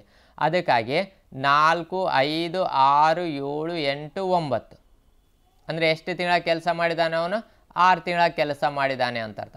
ಯಾವತ್ತಿಗೂ ಯಾವ ಪಾರ್ಟ್ನರ್ ಯಾವ ಡೇಟಿಗೆ ಸತ್ತಿದ್ದಾನೆ ಅಥವಾ ಯಾವ ತಿಂಗಳಿನಲ್ಲಿ ಸತ್ತಿದ್ದಾನೆ ಆ ತಿಂಗಳನ್ನು ನಾವೇನು ಮಾಡಬೇಕು, 4ನೇ ತಿಂಗಳದಿಂದ ಪ್ರಾರಂಭ ಮಾಡಬೇಕು. 4ನೇ ತಿಂಗಳದಿಂದ ಪ್ರಾರಂಭ ಮಾಡಬೇಕು. ಎಲ್ಲಿಯವರೆಗೆ ಅವನು ಯಾವ ತಿಂಗಳ ಸತ್ತಿದ್ದಾನೆ ಆ ತಿಂಗಳವರೆಗೆ. ಈಗ 9ನೇ ತಿಂಗಳಲ್ಲಿ ಪ್ರಾರಂಭದಲ್ಲೇ ಸತ್ತಿದ್ದಾನೆ, ಕೊನೆಯಲ್ಲಿ ಸತ್ತಿದ್ದಾನೆ ನೋಡ್ಕೊಳ್ಳೋಣ. ಅಂದರೆ 9ನೇ ತಿಂಗಳಲ್ಲಿ ಕೊನೆಯಲ್ಲಿ ಸತ್ತಿದ್ದಾನೆ, ರೈಟ್? ಒಂದು ವೇಳೆ ಪ್ರಾರಂಭದಲ್ಲೇ 1ನೇ ತಾರೀಕಿಗೆ ಏನಾದರೂ ಸತ್ತಿದ್ರೆ ಇದು 9ನೇ ತಿಂಗಳ ನಾವು ಕಾನ್ಸಿಡರ್ ಮಾಡ್ತಿದ್ದಿಲ್ಲ, 5ನೇ ತಿಂಗಳ ಆತ ಕೆಲಸ ಮಾಡ್ತಿದ್ದ. ಯಾಕೆಂದರೆ 1ನೇ ತಾರೀಕಿಗೆ ಸತ್ತಿದ್ದಾನೆಂದರೆ ಸೆಪ್ಟೆಂಬರ್ನಲ್ಲಿ ಕೆಲಸ ಮಾಡ್ತಾನೆ ಇಲ್ಲ, ರೈಟ್? ಅಂದರೆ ಅದು ಸ್ಟಾರ್ಟಿಂಗ್ ಏನಾದರೂ ಕೊಟ್ಟಿಲ್ಲ ಅಂದರೆ, ಸ್ಟಾರ್ಟಿಂಗ್ನಲ್ಲಿ ಏನಾದರೆ ಆ ಪಾರ್ಟ್ನರ್ ಸತ್ತಿದ್ದಾನಂದರೆ, ಡೆತ್ ಆಯ್ತಂದರೆ ಆವಾಗ ನಾವೇನು ಮಾಡ್ತಿದ್ವಿ, ಆ ಮಂತನ್ನು ಕ್ಯಾಲ್ಕುಲೇಷನ್ ಮಾಡ್ತಿದ್ದಿಲ್ಲ, ರೈಟ್? ಈಗ ಆತ ಏನು ಮಾಡಿದ್ದಾನೆ, ಎಂಡಿಂಗಿಗೆ ಸತ್ತಿದ್ದಾನೆ. ಅದಕ್ಕಾಗಿ ನಾವೇನು ಮಾಡ್ತೀವಿ, 9ನೇ ತಿಂಗಳ ಕೌಂಟ್ ಮಾಡ್ತೀವಿ. ಅಂದರೆ ಎಷ್ಟು ತಿಂಗಳಾಯಿತು, 6 ತಿಂಗಳಾಯಿತು, 6 months, ರೈಟ್? ಈಗ ನೋಡೋಣ, ನಾನು ಹೇಳಿದೆ ಕ್ಯಾಪಿಟಲ್ ಅಕೌಂಟ್ ಹಾಕುವಾಗ ಯಾರ್ದು, deceased partner capital account. Deceased ಪಾರ್ಟ್ನರ್ನಲ್ಲಿ ಯಾರ್ದಂತ ಹೆಸರು ತೊಗೊಂಡು ನಾವು, ರಮೇಶ್ ಅಂತ ತೊಗೊಂಡ್ವಿ. ಯಾಕೆಂದರೆ ನಮ್ಗೆ ಗೊತ್ತಾಯಿತು ಯಾರು ಸತ್ತಿದ್ದಾರೆ, ರಮೇಶ್. ಅದಕ್ಕಾಗಿ ರಮೇಶ್ ಕ್ಯಾಪಿಟಲ್ ಅಕೌಂಟ್ ಅಂತ ತೊಗೊಂಡ್ವಿ, ರೈಟ್? ಈಗ ಫಸ್ಟು ಬ್ಯಾಲೆನ್ಸ್ ಶೀಟಿಂದ 3 ಎಂಟ್ರಿ ತೊಗೋಬೇಕಂತ ಹೇಳಿದೆ. 1ನೇ ಎಂಟ್ರಿ ಯಾವುದು, ಅವನ ಕ್ಯಾಪಿಟಲ್. ಈಗ ಕ್ಯಾಪಿಟಲ್ ಅಂದಿದ್ದ ಕೂಡಲೇ ಇಲ್ಲಿ ಕ್ಯಾಪಿಟಲ್ ಅಕೌಂಟ್ ಹಾಕ್ತಾ ಇದ್ವಿ. ಅಂದರೆ ಈ ಕ್ಯಾಪಿಟಲ್ ಅಕೌಂಟ್ನಲ್ಲಿ ಬರಬೇಕು. ಏನಂತ ಬರಬೇಕು, ಬ್ಯಾಲೆನ್ಸ್ ಬ್ರಾಡ್ ಡೌನ್, ರೈಟ್? ರಮೇಶಿಂದ ಎಷ್ಟಿದೆ ನೋಡ್ರಿ, 30,000. ಕೆಲವೊಂದು ಸಲ ಪ್ರಕಾಶ್ ಸತ್ತಿದ ಡೆತ್ ಅಂತ ಕೊಡ್ತಾನೆ, ಸುರೇಶ್ ಅಂತ ಕೊಡ್ತಾನೆ. ಯಾರು ಸತ್ತಿದ್ದಾರೆ, ರಮೇಶ್. ಅಂದರೆ ರಮೇಶಿಂದೇ ಕ್ಯಾಪಿಟಲ್ ತೊಗೋಬೇಕು ನಾವು ಬ್ಯಾಲೆನ್ಸ್ ಶೀಟಿಂದ. ಎಷ್ಟಿದೆ, 30,000. ನೆಕ್ಸ್ಟ್ ಏನು ಮಾಡಬೇಕು, ರಿಸರ್ವ್ ಫಂಡ್ ತೊಗೋಬೇಕು, ರೈಟ್? 3 ಎಂಟ್ರಿ ಅಂತ ಹೇಳಿದೆ. ಬ್ಯಾಲೆನ್ಸ್ ಬ್ರಾಡ್ ಡೌನ್ ಅಂದರೆ ಯಾವುದು, ಕ್ಯಾಪಿಟಲ್, ರಿಸರ್ವ್ ಫಂಡ್ ಮತ್ತು profit and loss account, right? ನೋಡೋಣ ಪ್ರಾಫಿಟ್ ಆ್ಯಂಡ್ ಲಾಸ್ ಅಕೌಂಟ್ ಕೊಟ್ಟಿದ್ದಾನೆ ಕೊಟ್ಟಿಲ್ಲ ಅಂತ. ಕ್ಲಿಯರ್ ಆಯಿತಾ? Balance brought down. Reserve fund ಎಷ್ಟು ಕೊಟ್ಟಿದ್ದಾನೆ, 6,000 ರಿಸರ್ವ್ ಫಂಡನ್ನು ನಾವೇನು ಮಾಡಬೇಕು, ರೇಷಿಯೋ ಪ್ರಕಾರ ಕೊಡಬೇಕು. ಈಗ ರೇಷಿಯೋ ಏನಿದೆ ನೋಡ್ಕೊರಿ. ಅಂದರೆ ಇಲ್ಲಿ ನಾವು ರೇಷಿಯೋವನ್ನು ಕಂಡುಹಿಡ್ತೀವಿ 5/10. ಮತ್ತೆ ಹುಡ್ಕೋದು ಬೇಕಾಗಿಲ್ಲ, ಸಪ್ರೇಟಾಗಿ ನಾವು ತೆಗೆದಿಟ್ಟು ಬಿಟ್ಟಿವಿ, ರೈಟ್? ಅದಕ್ಕಾಗಿ ನಾವೇನು ಮಾಡಬೇಕು, 6,000 ಇಂಟು 5/10. ಯಾಕೆಂದರೆ ರಿಸರ್ವ್ ಫಂಡ್ ಎಲ್ಲರದು ಇರ್ತೈತೆ, ಸತ್ತಿದ ಪಾರ್ಟ್ನರಿಂದ ಅಷ್ಟೇ ಅಲ್ಲ. ಅಂದರೆ 6,000 ರೂಪಾಯಿ ಎಲ್ಲರದಂದರೆ ಅವನದು ಎಷ್ಟು ಅಂತ ನಾವು ಹೇಗೆ ಕಂಡುಹಿಡ್ತೀವಿ, ರೇಷಿಯೋ ಪ್ರಕಾರ ಕಂಡುಹಿಡಿದ ಕೂಡಲೇ ಎಷ್ಟಾಯಿತು, 3,000 rupees ಆಯಿತು, ರೈಟ್? ನೆಕ್ಸ್ಟ್ ನೋಡೋಣ. ನೆಕ್ಸ್ಟ್ ಯಾವುದು ಅಂದರೆ ಇನ್ನೊಂದು ಬೇಕಿತ್ತು ನಮಗೆ, ಪ್ರಾಫಿಟ್ ಆ್ಯಂಡ್ ಲಾಸ್ ಅಕೌಂಟ್ ಬೇಕಿತ್ತು. ಪ್ರಾಫಿಟ್ ಆ್ಯಂಡ್ ಲಾಸ್ ಅಕೌಂಟ್ ಇದರಲ್ಲಿ ಕೊಟ್ಟಿಲ್ಲ. ಅಂದಿದ್ದ ಕೂಡಲೇ ಅಂದರೆ ನಾವು ತೊಗೊಳೋದು ಅವಶ್ಯಕತೆ ಇಲ್ಲ. ಈಗ ನಾವೇನು ಮಾಡ್ಬೇಕು, ಸೀದಾ ಡೈರೆಕ್ಟ್ ಅಡ್ಜಸ್ಟ್ಮೆಂಟಿಗೆ ಬಂದುಬಿಡ್ಬೇಕು. ಏನು ಹೇಳ್ತಾ ಇದ್ದಾನೆ ನೋಡ್ರಿ, goodwill to be Ramesh died on 30 September 2017. It was agreed between his executor and the surviving partner. ಬದುಕಿದ್ದು ಮತ್ತು ಅವನದು ಲೀಗಲ್ ರಿಪ್ರೆಸೆಂಟೇಟಿವ್ ಎಕ್ಸಿಕ್ಯೂಟರ್ ಅವನು ಏನು ಮಧ್ಯೆ ಅಗ್ರಿಮೆಂಟ್ ಆಗಿದೆ ಅಂದರೆ goodwill to be valued, ಗುಡ್ ವಿಲನ್ನು ಕ್ಯಾಲ್ಕುಲೇಷನ್ ಮಾಡಿರಿ ಅಂತ ಹೇಳ್ತಾ ಇದ್ದಾನೆ. Goodwill to be valued at 2.5 years. ಇದು ಇಂಪಾರ್ಟೆಂಟ್ ನೋಡ್ರಿ. ಏನು ಹೇಳ್ತಾ ಇದ್ದಾನೆ, ಗುಡ್ ವಿಲನ್ನು ಯಾವ ರೀತಿಯಲ್ಲಿ ಕ್ಯಾಲ್ಕುಲೇಷನ್ ಮಾಡ್ಬೇಕಂತ ಹೇಳ್ತಾ ಇದ್ದಾನೆ. ಗುಡ್ ವಿಲ್ ಅಮೌಂಟ್ ಕೊಟ್ಟಿಲ್ಲ, ಗುಡ್ ವಿಲ್ ವ್ಯಾಲ್ಯೂ ಮಾಡಿರಿ. ವ್ಯಾಲ್ಯೂ ಮಾಡಿರಿ ಅಂದರೆ ಕಂಡುಹಿಡೀರಿ, ಕ್ಯಾಲ್ಕುಲೇಷನ್ ಮಾಡಿರಿ. ಹೆಂಗೆ ಕ್ಯಾಲ್ಕುಲೇಷನ್ ಮಾಡಬೇಕು, 2.5 year ಪರ್ಚೇಸ್, 2.5 ವರ್ಷದ ಖರೀದಿ ಅಂದರೆ 2.5 ವರ್ಷ ಪಟ್ಟು ಅಂತ ಹೇಳ್ತಾ ಇದ್ದೀವಿ, ರೈಟ್. ಆಫ್ ದ ಯಾವುದರ 2.5 ವರ್ಷ, of the average profits of the previous 4 years. ಅಂದರೆ ಪ್ರೀವಿಯಸ್ 4 years 4 ವರ್ಷದ ಎವರೇಜ್ ಪ್ರಾಫಿಟ್ ತೆಗಿಬೇಕು. ಈಗ ಆತ ಎಷ್ಟು ವರ್ಷದ ಎವರೇಜ್ ಪ್ರಾಫಿಟ್ ಅಂತ ಹೇಳಿರ್ತಾನೆ ಅಷ್ಟು ವರ್ಷದ ಲಾಭವನ್ನು ಕೊಟ್ಟಿರ್ತಾನೆ ಆತ. ಕ್ಲಿಯರ್ ಆಯ್ತು ರೀ. ಇಲ್ಲಿ ಏನು ಹೇಳ್ತಾ ಇದ್ದಾನೆ, ಮೊದಲು ಎವರೇಜ್ ಪ್ರಾಫಿಟ್ ತೆಗಿಬೇಕು, ಆಮೇಲೆ ಇಂಟು 2.5 year ಮಾಡ್ಬೇಕು ನಾವು, ರೈಟ್. ಮೊದಲೇನು ಮಾಡಬೇಕು, ಎವರೇಜ್ ಪ್ರಾಫಿಟ್ ತೆಗಿಬೇಕು, ಆಮೇಲೆ 2.5 year ಕ್ಯಾಲ್ಕುಲೇಷನ್ ಮಾಡ್ಬೇಕು. ಹೇಗೆ ಮಾಡ್ಬೇಕಂತ ಹೇಳ್ತೀನಿ, ರೈಟ್. ಎಷ್ಟು ವರ್ಷದ ಕೇಳ್ತಾ ಇದ್ದಾನೆ, 4 years ಎವರೇಜ್ ಪ್ರಾಫಿಟ್ ಕೇಳ್ತಾ ಇದ್ದಾನೆ. 4 ವರ್ಷದ ಎವರೇಜ್ ಪ್ರಾಫಿಟ್ ಕೇಳ್ತಾ ಇದ್ದಾನಂದರೆ 4 ವರ್ಷದ ಪ್ರಾಫಿಟ್ ಕೊಟ್ಟಿರ್ತಾನೆ. Which were rupees 13, 14, 12,000, 20,000, 13,000, 15,000. 4 ವರ್ಷದ ಕೊಟ್ಟಿದ್ದಾನೆ ರೀ. ಈ 4 ವರ್ಷದ ಮೊದಲು ಪ್ಲಸ್ ಮಾಡಿ ಡಿವೈಡೆಡ್ ಬೈ 4 ಮಾಡಬೇಕು. ನೋಡೋಣ. ಅಂದರೆ ಗುಡ್ ವಿಲ್ ಕ್ಯಾಲ್ಕುಲೇಷನ್ ಮಾಡಬೇಕಂದ್ರೆ ನಾವೇನು ಮಾಡಬೇಕು, ಗುಡ್ ವಿಲ್ ಅಂತ ತೊಗೊಂಡು ವರ್ಕಿಂಗ್ ನೋಟ್ ಹಾಕ್ಕೋಬೇಕು ಇಲ್ಲಿ, ರೈಟ್. ವರ್ಕಿಂಗ್ ನೋಟ್ ಹಾಕುವಾಗ ನೋಡ್ರಿ ಯಾವ ರೀತಿಯಲ್ಲಿ ಹಾಕಬೇಕು. ವರ್ಕಿಂಗ್ ನೋಟ್ಸ್ನಲ್ಲಿ ಏನು ಕ್ಯಾಲ್ಕುಲೇಷನ್ ಮಾಡಾಕತ್ತೀವಿ, ಒಂದೇದು working note calculation of share of goodwill calculation ಮಾಡಾಕತ್ತೀವಿ. ಯಾವ ರೀತಿಯಲ್ಲಿ ಕ್ಯಾಲ್ಕುಲೇಷನ್ ಮಾಡಾಕತ್ತೀವಿ, 2.5 years ಮೊದಲು ತೊಗೋಬೇಡ್ರಿ. ಮೊದಲೇನು ತೊಗೋಬೇಕು, average profit of the previous 4 years 4 ವರ್ಷದ ಎವರೇಜ್ ತೆಗೀರಿ. ಎವರೇಜ್ ಹೆಂಗೆ ತೆಗಿತೀರಿ, ಎಕ್ಸಾಂಪಲ್ ನಮ್ಮ SSLCದು ಪರ್ಸೆಂಟೇಜ್ ಹೆಂಗೆ ತೆಗಿತೀವಿ, 6 ಸಬ್ಜೆಕ್ಟ್ ಪ್ಲಸ್ ಮಾಡ್ತೀವಿ, 6 ಸಬ್ಜೆಕ್ಟಿಂದ ಮಾರ್ಕ್ಸ್ ಪ್ಲಸ್ ಮಾಡ್ತೀವಿ, ಡಿವೈಡೆಡ್ ಬೈ 6 ಮಾಡ್ತೀವಿ. ಅಂದರೆ 6 ಸಬ್ಜೆಕ್ಟಿಂದ ಪ್ಲಸ್ ಮಾಡಿದ ಮೇಲೆ ಡಿವೈಡೆಡ್ ಬೈ 6.25 ಮಾಡ್ತೀವಿ. ಯಾಕೆಂದರೆ 10th ಒಂದು ಸಬ್ಜೆಕ್ಟಿಗೆ ಕನ್ನಡ ಅಥವಾ ಮೇನ್ ಸಬ್ಜೆಕ್ಟ್ ಇಂಗ್ಲೀಷ್ ಇದ್ದಾಗ 125 ಮಾರ್ಕ್ಸ್ ಇರ್ತವೆ, ಅದು 6.25 ಮಾಡ್ತೀವಿ. ಫಸ್ಟ್ ಇಯರಿಂದ ಆನ್ಸರ್ ಎವರೇಜ್ ಅಂದರೆ ಪರ್ಸೆಂಟೇಜ್ ಎಷ್ಟಾಗಿದೆ ಅಂತ ಹೆಂಗೆ ಕಂಡುಹಿಡ್ತೀವಿ, 6 ಸಬ್ಜೆಕ್ಟಿಂದ ಪ್ಲಸ್ ಮಾಡ್ತೀವಿ, ಡಿವೈಡೆಡ್ ಬೈ 6. ಅದೇ ಥರ ಇಲ್ಲಿನೂ ಸಹ ಅಷ್ಟೇ. ಅಂದರೆ 4 ವರ್ಷದ ಪ್ರಾಫಿಟನ್ನು ಪ್ಲಸ್ ಮಾಡಿ ಡಿವೈಡೆಡ್ ಬೈ 4.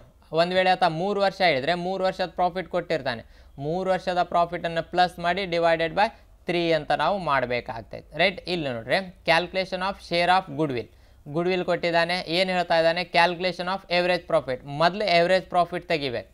ಇದು ಜಸ್ಟ್ ಕನ್ಫ್ಯೂಸ್ ಆಗಬೇಡ್ರಿ. Goodwill to be valued at 2.5 year purchase of the average profit. ಮೊದಲೇ 2.5 year ಬರಬೇಕಂತಲ್ಲ, ಮೊದಲೇ ಎವರೇಜ್ ಪ್ರಾಫಿಟ್ ಬರಬೇಕು, ಆಮೇಲೆ 2.5 year. ನೋಡೋಣ ಅದು ಹೇಗಂತ. Calculation of average profit is equal to 4 ವರ್ಷದ, ಅಂದರೆ ಇಲ್ಲಿ ಕೊಟ್ಟಿರ್ತಾನೆ ಪ್ರಾಬ್ಲಮ್ನಲ್ಲಿ 12,000, 20,000, 13,000, 15,000. 12,000, 20,000, 13,000, 15,000, ರೈಟ್. ಡಿವೈಡೆಡ್ ಬೈ 1, 2, 3, 4 ವರ್ಷದ ಪ್ಲಸ್ ಮಾಡಿ ಅಂದರೆ 4ರಲ್ಲಿ ಡಿವೈಡ್ ಮಾಡಬೇಕು. ಕೆಲವೊಂದು ಸಲ 3 ವರ್ಷ ಕೊಡ್ಬೋದು. ಲಾಸ್ಟ್ ಮ್ಯಾಕ್ಸಿಮಮ್ ಅಂದರೆ 5 ವರ್ಷ ಕೊಡ್ತಾನೆ, 5 ವರ್ಷಕ್ಕಿಂತ ಜಾಸ್ತಿ ಕೊಡೋದಿಲ್ಲ, ರೈಟ್. ಅದ್ರ ಗುಡ್ ವಿಲಿಂದು ರೂಲ್ಸ್ ಇದೆ, ರೈಟ್. ಇದು 4 ವರ್ಷದ ಪ್ಲಸ್ ಮಾಡಿ 4ರಲ್ಲಿ ಡಿವೈಡ್ ಮಾಡಬೇಕು. ಈಗ 4 ವರ್ಷದ ಪ್ಲಸ್ ಮಾಡಿದರೆ ಎಷ್ಟಾಯಿತು, 60,000 ಆಯಿತು. 12,000, 20,000, 13,000, 15,000 ಪ್ಲಸ್ ಮಾಡಿದರೆ 60,000. 60,000 ಎಷ್ಟರಲ್ಲಿ ಡಿವೈಡ್ ಮಾಡ್ಬೇಕಂತ ಹೇಳಿದರೆ 4ರಲ್ಲಿ. ಇದು ಎರಡೂ ಒಂದೇ. ಇದು ಸಪ್ರೇಟಾಗಿ ತೊಗೊಂಡಿನಿ, ಇದು ಟೋಟಲ್ ಆಗಿ ತೊಗೊಂಡಿನಿ ಅಷ್ಟೇ, ರೈಟ್. ಈಗ 60,000 ಡಿವೈಡೆಡ್ ಬೈ 4 ಅಂದರೆ ಏನು ಬಂತು, 15,000 ಅಂತ ಬಂತು. ಅದೇನ್ರಿ, ಅದು ಎವರೇಜ್ ಪ್ರಾಫಿಟ್. ಕ್ಲಿಯರ್ ಆಯ್ತು ರೀ. ಈಗ ಗುಡ್ ವಿಲ್ ಹೆಂಗೆ ಕ್ಯಾಲ್ಕುಲೇಷನ್ ಮಾಡ್ಬೇಕಂತ ಹೇಳ್ತಾ ಇದ್ದಾನೆ, ಎವರೇಜ್ ಪ್ರಾಫಿಟನ್ನು ಇಂಟು 2.5 year 2.5 ವರ್ಷ ಕ್ಯಾಲ್ಕುಲೇಷನ್ ಆಫ್ ಗುಡ್ ವಿಲ್ಲನ್ನು ಯಾವ ರೀತಿ 15,000 ಹೆಂಗೆ ಬಂತು, ಎವರೇಜ್ ಪ್ರಾಫಿಟ್ ತೆಗ್ದೀವಿ, ರೈಟ್. ಎವರೇಜ್ ಪ್ರಾಫಿಟನ್ನು ಇಂಟು 2.5 year ಪರ್ಚೇಸ್, ರೈಟ್. ಮತ್ತು ನೀವು 2.6 ತೊಗೋಬೇಡ್ರಿ, ಯಾಕೆಂದರೆ 6 ತಿಂಗಳ ಇರ್ತಾವೆ ಸರ್, 12 ತಿಂಗಳ ಇರ್ತಾವೆ. ಇಲ್ಲ, 2.5 ಅಂದರೆ 2.5 ಅಂದರೆ 12 ತಿಂಗಳನ್ನು 10ನಲ್ಲಿ ಕನ್ವರ್ಟ್ ಮಾಡ್ತೀವಿ, ಅದರ ಅರ್ಧ 2.5 ಅಂತ ಹೇಳ್ತೀವಿ, ರೈಟ್. 15,000 ಇಂಟು 2.5 2.5 ವರ್ಷ ಇಯರ್ ಪರ್ಚೇಸ್ ಅಂದರೆ ಎಷ್ಟಾಗುತ್ತೆ? ಇದು ಹೆಂಗೆ ಬಂತು? 15,000 ಹೆಂಗೆ ಬಂತು? ಎವ್ರೇಜ್ ಪ್ರಾಫಿಟ್ ತೆಗ್ದ್ವಿ. ಎವ್ರೇಜ್ ಪ್ರಾಫಿಟ್ ಬಂದು ತೆಗ್ದಿದ್ದ ಕೂಡಲೇ ತೆಗ್ದಿದ್ದ ಮೇಲೆ ಅದನ್ನು ಎಷ್ಟು ವರ್ಷ ಪರ್ಚೇಸ್ ಕೊಡ್ತಾನೆ? ಕೆಲವೊಂದು ಸಲ 3 ಇಯರ್ಸ್ ಕೊಡ್ತಾನೆ, ಕೆಲವೊಂದು ಸಲ ಟ್ವೈಸ್ ಡಬಲ್ ಅಂತ ಕೊಡ್ತಾನೆ, ರೈಟ್ 2 ಇಯರ್ಸ್ ಅಂತ ಕೊಡ್ತಾನೆ. ಎಷ್ಟು ಕೊಟ್ಟಿದ್ದಾನೆ ಅದರಿಂದ ಇಂಟು ಮಾಡಬೇಕು. ಇಂಟು ಮಾಡಿದ ಮೇಲೆ ಎಷ್ಟಾಯಿತು? 37,500. ಏನಿದು? ಗುಡ್ವಿಲ್. ಯಾರ್ದು ಗುಡ್ವಿಲ್? ರಮೇಶಿಂದ ಗುಡ್ವಿಲ್ ಅಲ್ರಿ, ಇದು ಕಂಪನಿಯ ಗುಡ್ವಿಲ್. ಕಂಪನಿಯ ಗುಡ್ವಿಲ್ ಅಂದರೆ ಯಾರ್ದು? ರಮೇಶ್, ಪ್ರಕಾಶ್, ಸುರೇಶ್ ಎಲ್ಲರದು ಗುಡ್ವಿಲ್ ಕಂಡು ಹಿಡಿದ್ವಿ. ಯಾಕಂದರೆ ಪ್ರಾಫಿಟ್ ಎಲ್ಲರದು ಕಂಪನಿಯಿಂದ ಪ್ರಾಫಿಟ್ ತೊಗೊಂಡು ಡಿವೈಡ್ ಮಾಡಿ ಇಂಟು ಮಾಡಿದ್ವಿ, ಎಲ್ಲರದು ಗುಡ್ವಿಲ್ ಬಂತಿದ್ದು. ಈಗ ಅವನದು ಗುಡ್ವಿಲ್ ಎಷ್ಟು ಅಂತ ನಾವು ಕಂಡುಹಿಡಿಬೇಕಂದ್ರೆ calculation of Ramesh's share of goodwill is equal to 37,500. ಇಲ್ಲಿ 37,500 ಗುಡ್ವಿಲ್ ಬಂತ. ರೇಷಿಯೋ 5/10. ರೇಷಿಯೋ ನಾವು ಒಂದು ಮೊದಲೇ ನಾವು ಸಪ್ರೇಟ್ ತೊಗೊಂಡಿದ್ವಿ, ರೈಟ್. 5/10. 5/10 ಅಂದರೆ 18,750. ಕ್ಲಿಯರ್ ಆಯ್ತು ರೀ? 18,750 ಯಾರ್ದಿದು? ಡೆತ್ ಆಫ್ ಪಾರ್ಟ್ನರ್ ಇಂದ ಗುಡ್ವಿಲ್, ರೈಟ್. ರಮೇಶ್ ಅಂದ್ ಗುಡ್ವಿಲ್, ಇದು ಕಂಪನಿಯಿಂದ ಗುಡ್ವಿಲ್, ಇದು ಅವನದು ಗುಡ್ವಿಲ್. ಇಲ್ಲಿ ನಾವು ಗುಡ್ವಿಲ್ ಅಂತ ಹಚ್ಬೋದು. ಈಗ 18,750. ಈಗ 18,750 ಹೆಂಗೆ ಬಂತು ಅಂದರೆ ನೋಡ್ಕೋರಿ. See working note 1. Working note 1 ಹಾಕಿವಿ, ಇದು ವರ್ಕಿಂಗ್ ನೋಟ್. ವರ್ಕಿಂಗ್ ನೋಟ್ ಹಾಕಿವಿ, ವರ್ಕಿಂಗ್ ನೋಟ್ 1 ನೋಡ್ಕೋರಿ, ರೈಟ್. ನೆಕ್ಸ್ಟ್ ಕ್ಲಿಯರ್ ಆಯ್ತು ರೀ? ಗುಡ್ವಿಲ್ ಕೊಟ್ಬಿಟ್ಟಿವಿ. ನೆಕ್ಸ್ಟ್ ಏನು ಹೇಳ್ತಾ ಇದ್ದಾನೆ? Share in the profit from the date of last balance sheet. Share in the profit from the date of last balance sheet till to the date of death to be calculated on the basis of last year's profit. Last year's means previous year. previous year ಅಂದರೆ ಹಿಂದಿನ ವರ್ಷ. ಆತ ಏನು ಹೇಳ್ತಾ ಇದ್ದಾನೆ? 6 ತಿಂಗಳ ಕೆಲಸ ಮಾಡಿದಾನಲ್ಲ, ಅಂದರೆ ಅವನಿಗೆ ಪ್ರಾಫಿಟ್ನು ನಾವು ಕೊಡೋಣ. ಯಾವುದು ಆಧಾರದ ಮೇಲೆ ಕೊಡೋಣ? ಹಿಂದಿನ ವರ್ಷ. ಈಗ ಹಿಂದಿನ ವರ್ಷದ ಲಾಭ ಎಷ್ಟು? ಇಲ್ಲಿ ಕೊಟ್ಟಾನಲ್ರಿ 13, 14, 14, 15, 15, 16, 16, 17. ಅಂದರೆ ಹಿಂದಿನ ವರ್ಷದ ಲಾಭ ಎಷ್ಟು? 15,000, ರೈಟ್. ಲಾಸ್ಟ್ ಇಯರ್ ಇಂದ ಪ್ರಾಫಿಟ್ ಅಂದರೆ ಹಿಂದಿನ ವರ್ಷ 15,000 ಆಗಿದೆ ಅಂದರೆ ಈ ವರ್ಷನೂ 15,000ನೇ ಆಗ್ತೈತೆ ಅಂತ ತಿಳ್ಕೊಳ್ಳೋಣ. 15,000 ಒಂದು ವರ್ಷಕ್ಕೆ ಆದರೆ 6 ತಿಂಗಳಕ್ಕೆ ಎಷ್ಟು? 7,500. 7,500 ಯಾರ್ದು ಪ್ರಾಫಿಟ್? ಎಲ್ಲರದು ಪ್ರಾಫಿಟ್. ಅದರಲ್ಲಿ ಸತ್ತಿದ ಪಾರ್ಟ್ನರಿಂದ ಎಷ್ಟು ಅಂತ ನಾವು ಕ್ಯಾಲ್ಕುಲೇಷನ್ ಮಾಡಬೇಕು. ನೋಡಿರಿ, ಅಕ್ರೂಡ್ ಪ್ರಾಫಿಟ್ ಯಾವ ರೀತಿಯಲ್ಲಿ ಕ್ಯಾಲ್ಕುಲೇಷನ್ ಮಾಡಬೇಕು? ಹಿಂದಿನ ವರ್ಷದ 15,000. ಸರ್ 15,000 ಎಲ್ಲಿಂದ ಬಂತು? ಪ್ರಾಬ್ಲಮ್ನಲ್ಲೇ ಕೊಟ್ಟಿದ್ದಾನೆ ರೀ, ಕನ್ಫ್ಯೂಸ್ ಬೇಡ. ಇಂಟು 6/12 ಇಂಟು 5/10 ಅಂತ, ರೈಟ್. 5/10. ಕ್ಲಿಯರ್ ಆಯ್ತು ರೀ? ರೈಟ್. 15,000 into 6/12 into 5/10. ಈಗ 5/10 ಅಂದಿದ್ದ ಕೂಡಲೇ ಈಗ ನೋಡ್ರಿ ನೆಕ್ಸ್ಟು ಜಸ್ಟ್ ಎಷ್ಟಾಗುತ್ತೆ? 3,750. ಅಂದರೆ ಅಕ್ರೂಡ್ ಪ್ರಾಫಿಟಿಗೆ ನಾವು ಏನು ತೊಗೊಂಡಿವಿ? ಅಮೌಂಟ್ ತೊಗೊಂಡಿವಿ, ಮಂತ್ ತೊಗೊಂಡಿವಿ ಮತ್ತು ರೇಷಿಯೋ ತೊಗೊಂಡಿವಿ. ಕ್ಲಿಯರ್ ಆಯ್ತು ರೀ? ರಿಸರ್ವ್ ಫಂಡಿಗೆ ಬರೀ ರೇಷಿಯೋ ತೊಗೊಂಡಿವಿ, ರೈಟ್. ಗುಡ್ವಿಲಿಗೂ ಲಾಸ್ಟಿಗೆ ಹಂಚುವಾಗ ಬರೀ ರೇಷಿಯೋ ತೊಗೊಂಡು ಮಂತ್ ಕ್ಯಾಲ್ಕುಲೇಷನ್ ಮಾಡಿಲ್ಲ, ರೈಟ್. ಈಗ ನೋಡಿರಿ ನೆಕ್ಸ್ಟ್ ಮತ್ತೇನು ಕೊಡಬೇಕಂತ ಹೇಳ್ತಾ ಇದ್ದಾನೆ? Interest on capital to be allowed 12% per annum. Interest on capital ಕೊಡಬೇಕು. Interest on capital, right. ಯಾವೊಂದು ಕ್ಯಾಪಿಟಲ್ ಎಷ್ಟಿದೆ? ಇಲ್ಲೇ ನಾವು ತೊಗೊಂಡಿರ್ತೀವಿ 30,000. 30,000 ಇಂಟು 12 ಡಿವೈಡೆಡ್ ಬೈ 100. ಏನಿದು? 12%. ಪ್ರಾಬ್ಲಮ್ನಲ್ಲೇ ಕೊಟ್ಟಿದ್ದಾನೆ. Percentage is nothing but divided by 100. 12% into 6/12. 6/12 ಯಾಕೆ? 6 ತಿಂಗಳದ ಇಂಟ್ರೆಸ್ಟ್ ಕೊಡ್ಬೇಕು ನಾವು. ಒಂದು ವರ್ಷದ ಯಾಕೆ ಕೊಡ್ತೀವಿ? ಯಾಕಂದರೆ ಅವನು 6 ತಿಂಗಳ ಕೆಲಸ ಮಾಡಿದ್ದಾನೆ, 6 ತಿಂಗಳದ ಇಂಟ್ರೆಸ್ಟನ್ನು ಕೊಡ್ತೀವಿ. 1,800 ರೂಪೀಸ್ ಆಗ್ತೈತೆ. ಕ್ಲಿಯರ್ ಆಯ್ತು ರೀ? Next revaluation account. ಇಲ್ಲಿ ಲಾಸ್ಟಿಗೆ ಇನ್ನೊಂದು ಎಂಟ್ರಿ ಕೊಟ್ಟಿದ್ದಾನೆ. ಏನಂತ? Share in the revaluation account balance ಈ ಶೇರ್ ಈಸ್ ₹5,000 ಕ್ರೆಡಿಟ್. CR ಅಂತ ಡೈರೆಕ್ಟ್ ಕೊಟ್ಟಿದ್ದಾನೆ, ಅಂದರೆ ನಾವು ಕ್ರೆಡಿಟ್ ಸೈಡ್ ತೊಗೋಬೇಕು. ಏನಂತ? Revaluation account. ಎಷ್ಟು? 5,000. ಕ್ಲಿಯರ್ ಆಯ್ತು ರೀ? ಗುಡ್ವಿಲ್ ಕೊಟ್ಟಿವಿ, ಪ್ರಾಫಿಟ್ ಕೊಟ್ಟಿವಿ, ಇಂಟ್ರೆಸ್ಟ್ ಕೊಟ್ಟಿವಿ, ಶೇರ್ ಆಫ್ ಗುಡ್ವಿಲ್ ಕೊಟ್ಟಿವಿ, ಶೇರಿಂದ ರಿವ್ಯಾಲ್ಯೂಯೇಷನ್ ಅಕೌಂಟ್ ಕೊಟ್ಟಿವಿ, ರೈಟ್. ಇದು 5 ನಾವು ಕೊಟ್ಟಿದ ಮೇಲೆ, ಅಂದರೆ ಇದು ಬ್ಯಾಲೆನ್ಸ್ ಶೀಟಿಂದ 2 ಎಂಟ್ರಿ ಕಂಪಲ್ಸರಿ ತೊಗೋಬೇಕು. ಅಥವಾ ಕೊಟ್ಟಿಲ್ಲ ಅಂದ್ರೂ ತೊಗೋಬೇಕು, ಕೊಟ್ಟಿದ್ರೇನು ತೊಗೋಬೇಕು, ರೈಟ್. ಈ ಕಡೆ ಯಾವುದಾದ್ರೆ ಆತ ಅಮೌಂಟ್ ತೊಗೊಂಡಿದ್ದ ಇದೇನಾ? ಇಲ್ಲ. ಅಂದರೆ ಈಗ ಇವೆಲ್ಲ ಟೋಟಲ್ ಮಾಡಿರಿ. ಟೋಟಲ್ ಮಾಡಿದ ಮೇಲೆ ಎಷ್ಟಾಗ್ತೈತೆ? 62,300. ಅದೇ ಅಮೌಂಟ್ ಇಲ್ಲಿ ಹಚ್ಬೇಕು, 62,300. ಇಲ್ಲಿ ಏನಾದರೂ ಇದ್ದರೆ ಮೈನಸ್ ಮಾಡಬೇಕು. ಏನೂ ಇಲ್ಲ. ಏನೂ ಇಲ್ಲ ಅಂದರೆ ನಾವೇನು ಮಾಡಬೇಕು? ಎಕ್ಸಿಕ್ಯೂಟರ್ಸ್ ಅಕೌಂಟಿಗೆ ಹಾಕಬೇಕು 62,300. ಕ್ಲಿಯರ್ ಆಯ್ತು ರೀ? ಹೋಪ್ ಈ ಪ್ರಾಬ್ಲಮ್ ನಿಮಗೆ ಅರ್ಥ ಆಗಿರ್ಬೋದು ಅಂತ ತಿಳ್ಕೊಂಡೇನೆ. ಅರ್ಥ ಆಗಿದೆ ಅಂದರೆ ಜಸ್ಟ್ ಒಂದು ಲೈಕ್ ಮಾಡಿರಿ, ಲೈಕ್ ಬಟನ್ ಪ್ರೆಸ್ ಮಾಡಿರಿ ಮತ್ತು ಶೇರ್ ಮಾಡಿರಿ ಮತ್ತು ಸಬ್ಸ್ಕ್ರೈಬ್ ಮಾಡಿರಿ. ನಿಮ್ಮ ಫ್ರೆಂಡ್ಸಿಗೆ ಸಹ ಈ ವಿಡಿಯೋಗಳನ್ನು ಫಾರ್ವರ್ಡ್ ಮಾಡಿರಿ, ಲಿಂಕ್ಗಳನ್ನು ಕಳಿಸ್ರಿ. ಮತ್ತು ಯಾವುದೇ ಪ್ರಾಬ್ಲಮ್ ನಿಮಗೆ ಅರ್ಥ ಆಗಿಲ್ಲ, ನಿಮ್ಮ ಫ್ರೆಂಡ್ಸಿಗೆ ಅರ್ಥ ಆಯ್ತು ಅಂದರೆ ಅದ್ರ ಬಗ್ಗೆ ಸ್ವಲ್ಪ ನೀವೇ ಮೊದಲು ಡಿಸ್ಕಷನ್ ಮಾಡ್ಕೊರಿ. ಡಿಸ್ಕಸ್ ಮಾಡಿದ ಮೇಲೇನು ನಿಮಗೆ ಏನೋ ಪ್ರಾಬ್ಲಮ್ಸ್ ಬರ್ತಾ ಇಲ್ಲ ಅಂದರೆ ನೀವೇನು ಮಾಡಿರಿ, ಕಾಮೆಂಟ್ ಸೆಕ್ಷನ್ನಲ್ಲಿ ಕೇಳ್ಬೋದು. ನನ್ನ ವಾಟ್ಸಪ್ ನಂಬರಿಗೆ ಸಹ ಇದೆ, ವಾಟ್ಸಪ್ ನಂಬರಿಗೆ ಸಹ ನಿಮ್ಮ ಪ್ರಾಬ್ಲಮ್ ಮೊದಲು ನೀವು ಟ್ರೈ ಮಾಡಿದ್ದು ಪ್ರಾಬ್ಲಮ್ಸನ್ನು ನನಗೆ ಕಳಿಸ್ರಿ. ರೈಟ್, ಡೈರೆಕ್ಟ್ ನನಗೆ ಕ್ವಶನ್ ಕಳಿಸಿ ಇದನ್ನು ಸೊಲ್ಯೂಷನ್ ಮಾಡಿರಿ ಅಂತ ಬೇಡ. ಮೊದಲು ಕ್ವಶನ್ ಜೊತೆಗೆ ನೀವು ಪ್ರಯತ್ನ ಎಲ್ಲಿ ತನಕ ಮಾಡಿದ್ರಿ, ರೈಟ್, ಮತ್ತು ಮಿಸ್ಟೇಕ್ ಎಲ್ಲಿ ಆಗಿದೆ ಅಂತ ಅದನ್ನು ನನಗೆ ಕಳಿಸ್ರಿ. ಯಾಕೆಂದರೆ ನೀವು ಪೂರ್ತಿ ಪ್ರಾಬ್ಲಮನ್ನು ನೀವು ಮಾಡಲಾರ್ದೆ ಡೈರೆಕ್ಟ್ ನೀವು ಕ್ವಶನ್ ಕಳಿಸ್ಬಿಡ್ತೀರಿ. ನಾನು ಎಲ್ಲ ಕ್ವಶನ್ ಬಿಡಿಸಿ ನಿಮಗೆ ಕಳಿಸ್ಬೇಕಂದ್ರೆ ಟೈಮ್ ಹಿಡಿತೈತೆ. ನೀವು ಪ್ರಯತ್ನ ಮಾಡಿದ್ರಲ್ಲಿ ಎಲ್ಲಿ ಮಿಸ್ಟೇಕ್ ಇದೆ ಅಂತ ನಾನು ಹೇಳಿಬಿಟ್ರೆ ಅದನ್ನೇ ನೀವು ತಿದ್ಕೊಂಡ್ಬಿಟ್ರೆ ನಿಮಗೆ ಸೊಲ್ಯೂಷನ್ ಬಂದುಬಿಡ್ತೈತೆ. ರೈಟ್, ಸುಮ್ಮನೆ ಲೆಂತಿ ಪ್ರಾಬ್ಲಮ್ ಮಾಡೋದು ಬೇಡ. ಅದಕ್ಕಾಗಿ ಏನಾದರೆ ನೀವು ಪ್ರಾಬ್ಲಮನ್ನು ಬರ್ತಾ ಇಲ್ಲ ಅಂದರೆ ನೀವು ಟ್ರೈ ಮಾಡಿದ್ದು ಮತ್ತು ಕ್ವಶನ್ ಎರಡೂ ನನ್ನ ವಾಟ್ಸಪ್ಪಿಗೆ ಕಳಿಸ್ರಿ. ಎಲ್ಲಿ ಏನು ಮಿಸ್ಟೇಕ್ ಇದೆ ಅಂತ ನಾನು ಕಳಿಸ್ತೀನಿ. ರೈಟ್, ಮತ್ತೇನಾದರೂ ಡೌಟ್ಸ್ ಇದ್ದರೆ ನೀವು ಮತ್ತೆ ಕಾಮೆಂಟ್ ಸೆಕ್ಷನ್ನಲ್ಲಿ ನೀವು ಕೇಳ್ಬೋದು. ಫಸ್ಟ್ ಏನು ಮಾಡಿರಿ, ಸಬ್ಸ್ಕ್ರೈಬ್ ಮಾಡಿರಿ. ನನ್ನ ಎಲ್ಲ ವೀಡಿಯೋಸ್ಗಳನ್ನು ನೋಡಬೇಕಂದ್ರೆ ಮೊದಲು ನೀವು ಸಬ್ಸ್ಕ್ರೈಬ್ ಮಾಡ್ಕೊರಿ ಮತ್ತು ಲಿಂಕ್ಗಳನ್ನು ಶೇರ್ ಮಾಡಿರಿ. ಒಂದೇ ಹೋಮ್ವರ್ಕ್ ಸಹ ಕೊಡ್ತೀನಿ, ಜಸ್ಟ್ ಇದು ಹೋಮ್ವರ್ಕ್. ರೈಟ್, ಇದನ್ನು ಒಂದು ಸ್ಕ್ರೀನ್ಶಾಟ್ ಹೊಡ್ಕೊಂಡು ನೀವು ಪ್ರಯತ್ನ ಮಾಡಿರಿ, ಟ್ರೈ ಮಾಡಿರಿ. ನೆಕ್ಸ್ಟ್ ವೀಡಿಯೋದಲ್ಲಿ ಇದರ ಸೊಲ್ಯೂಷನ್ ಮತ್ತು ಇನ್ನೊಂದು ಪ್ರಾಬ್ಲಮಿನ ಸೊಲ್ಯೂಷನ್. ಇದು ಬ್ಯಾಲೆನ್ಸ್ ಶೀಟಿಂದು ಪ್ರಾಬ್ಲಮ್, ಬ್ಯಾಲೆನ್ಸ್ ಶೀಟ್ ಕೊಟ್ಟಿದ್ದಾನೆ. ಇನ್ನೊಂದು ಇದರಲ್ಲಿ ಬ್ಯಾಲೆನ್ಸ್ ಶೀಟ್ ಕೊಡಲಾರ್ದೆ ಒಂದು ಪ್ರಾಬ್ಲಮನ್ನು ನಾನೇನು ಮಾಡ್ತೀನಿ ಅಂದರೆ ಹಾಕ್ತೀನಿ. ಎರಡು ವೀಡಿಯೋಗಳನ್ನು ಒಂದೇ ಸಲ ಮಾಡ್ತೀನಿ. ರೈಟ್, ಇದೇ ವೀಡಿಯೋ ಸ್ವಲ್ಪ ಲೆಂತಿ ಆಗಿದೆ, ಸ್ವಲ್ಪ ನೋಡ್ಕೊರಿ ಮತ್ತು ಇದನ್ನು ಸ್ಕ್ರೀನ್ಶಾಟ್ ಹೊಡ್ಕೊಂಡು ಇದನ್ನು ಸೊಲ್ಯೂಷನ್ ಮಾಡೋದು ಪ್ರಯತ್ನ ಮಾಡಿರಿ. ರೈಟ್, ನೆಕ್ಸ್ಟ್ ವೀಡಿಯೋದಲ್ಲಿ ಮತ್ತೆ ಭೇಟಿ ಆಗೋಣ. ಧನ್ಯವಾದಗಳು.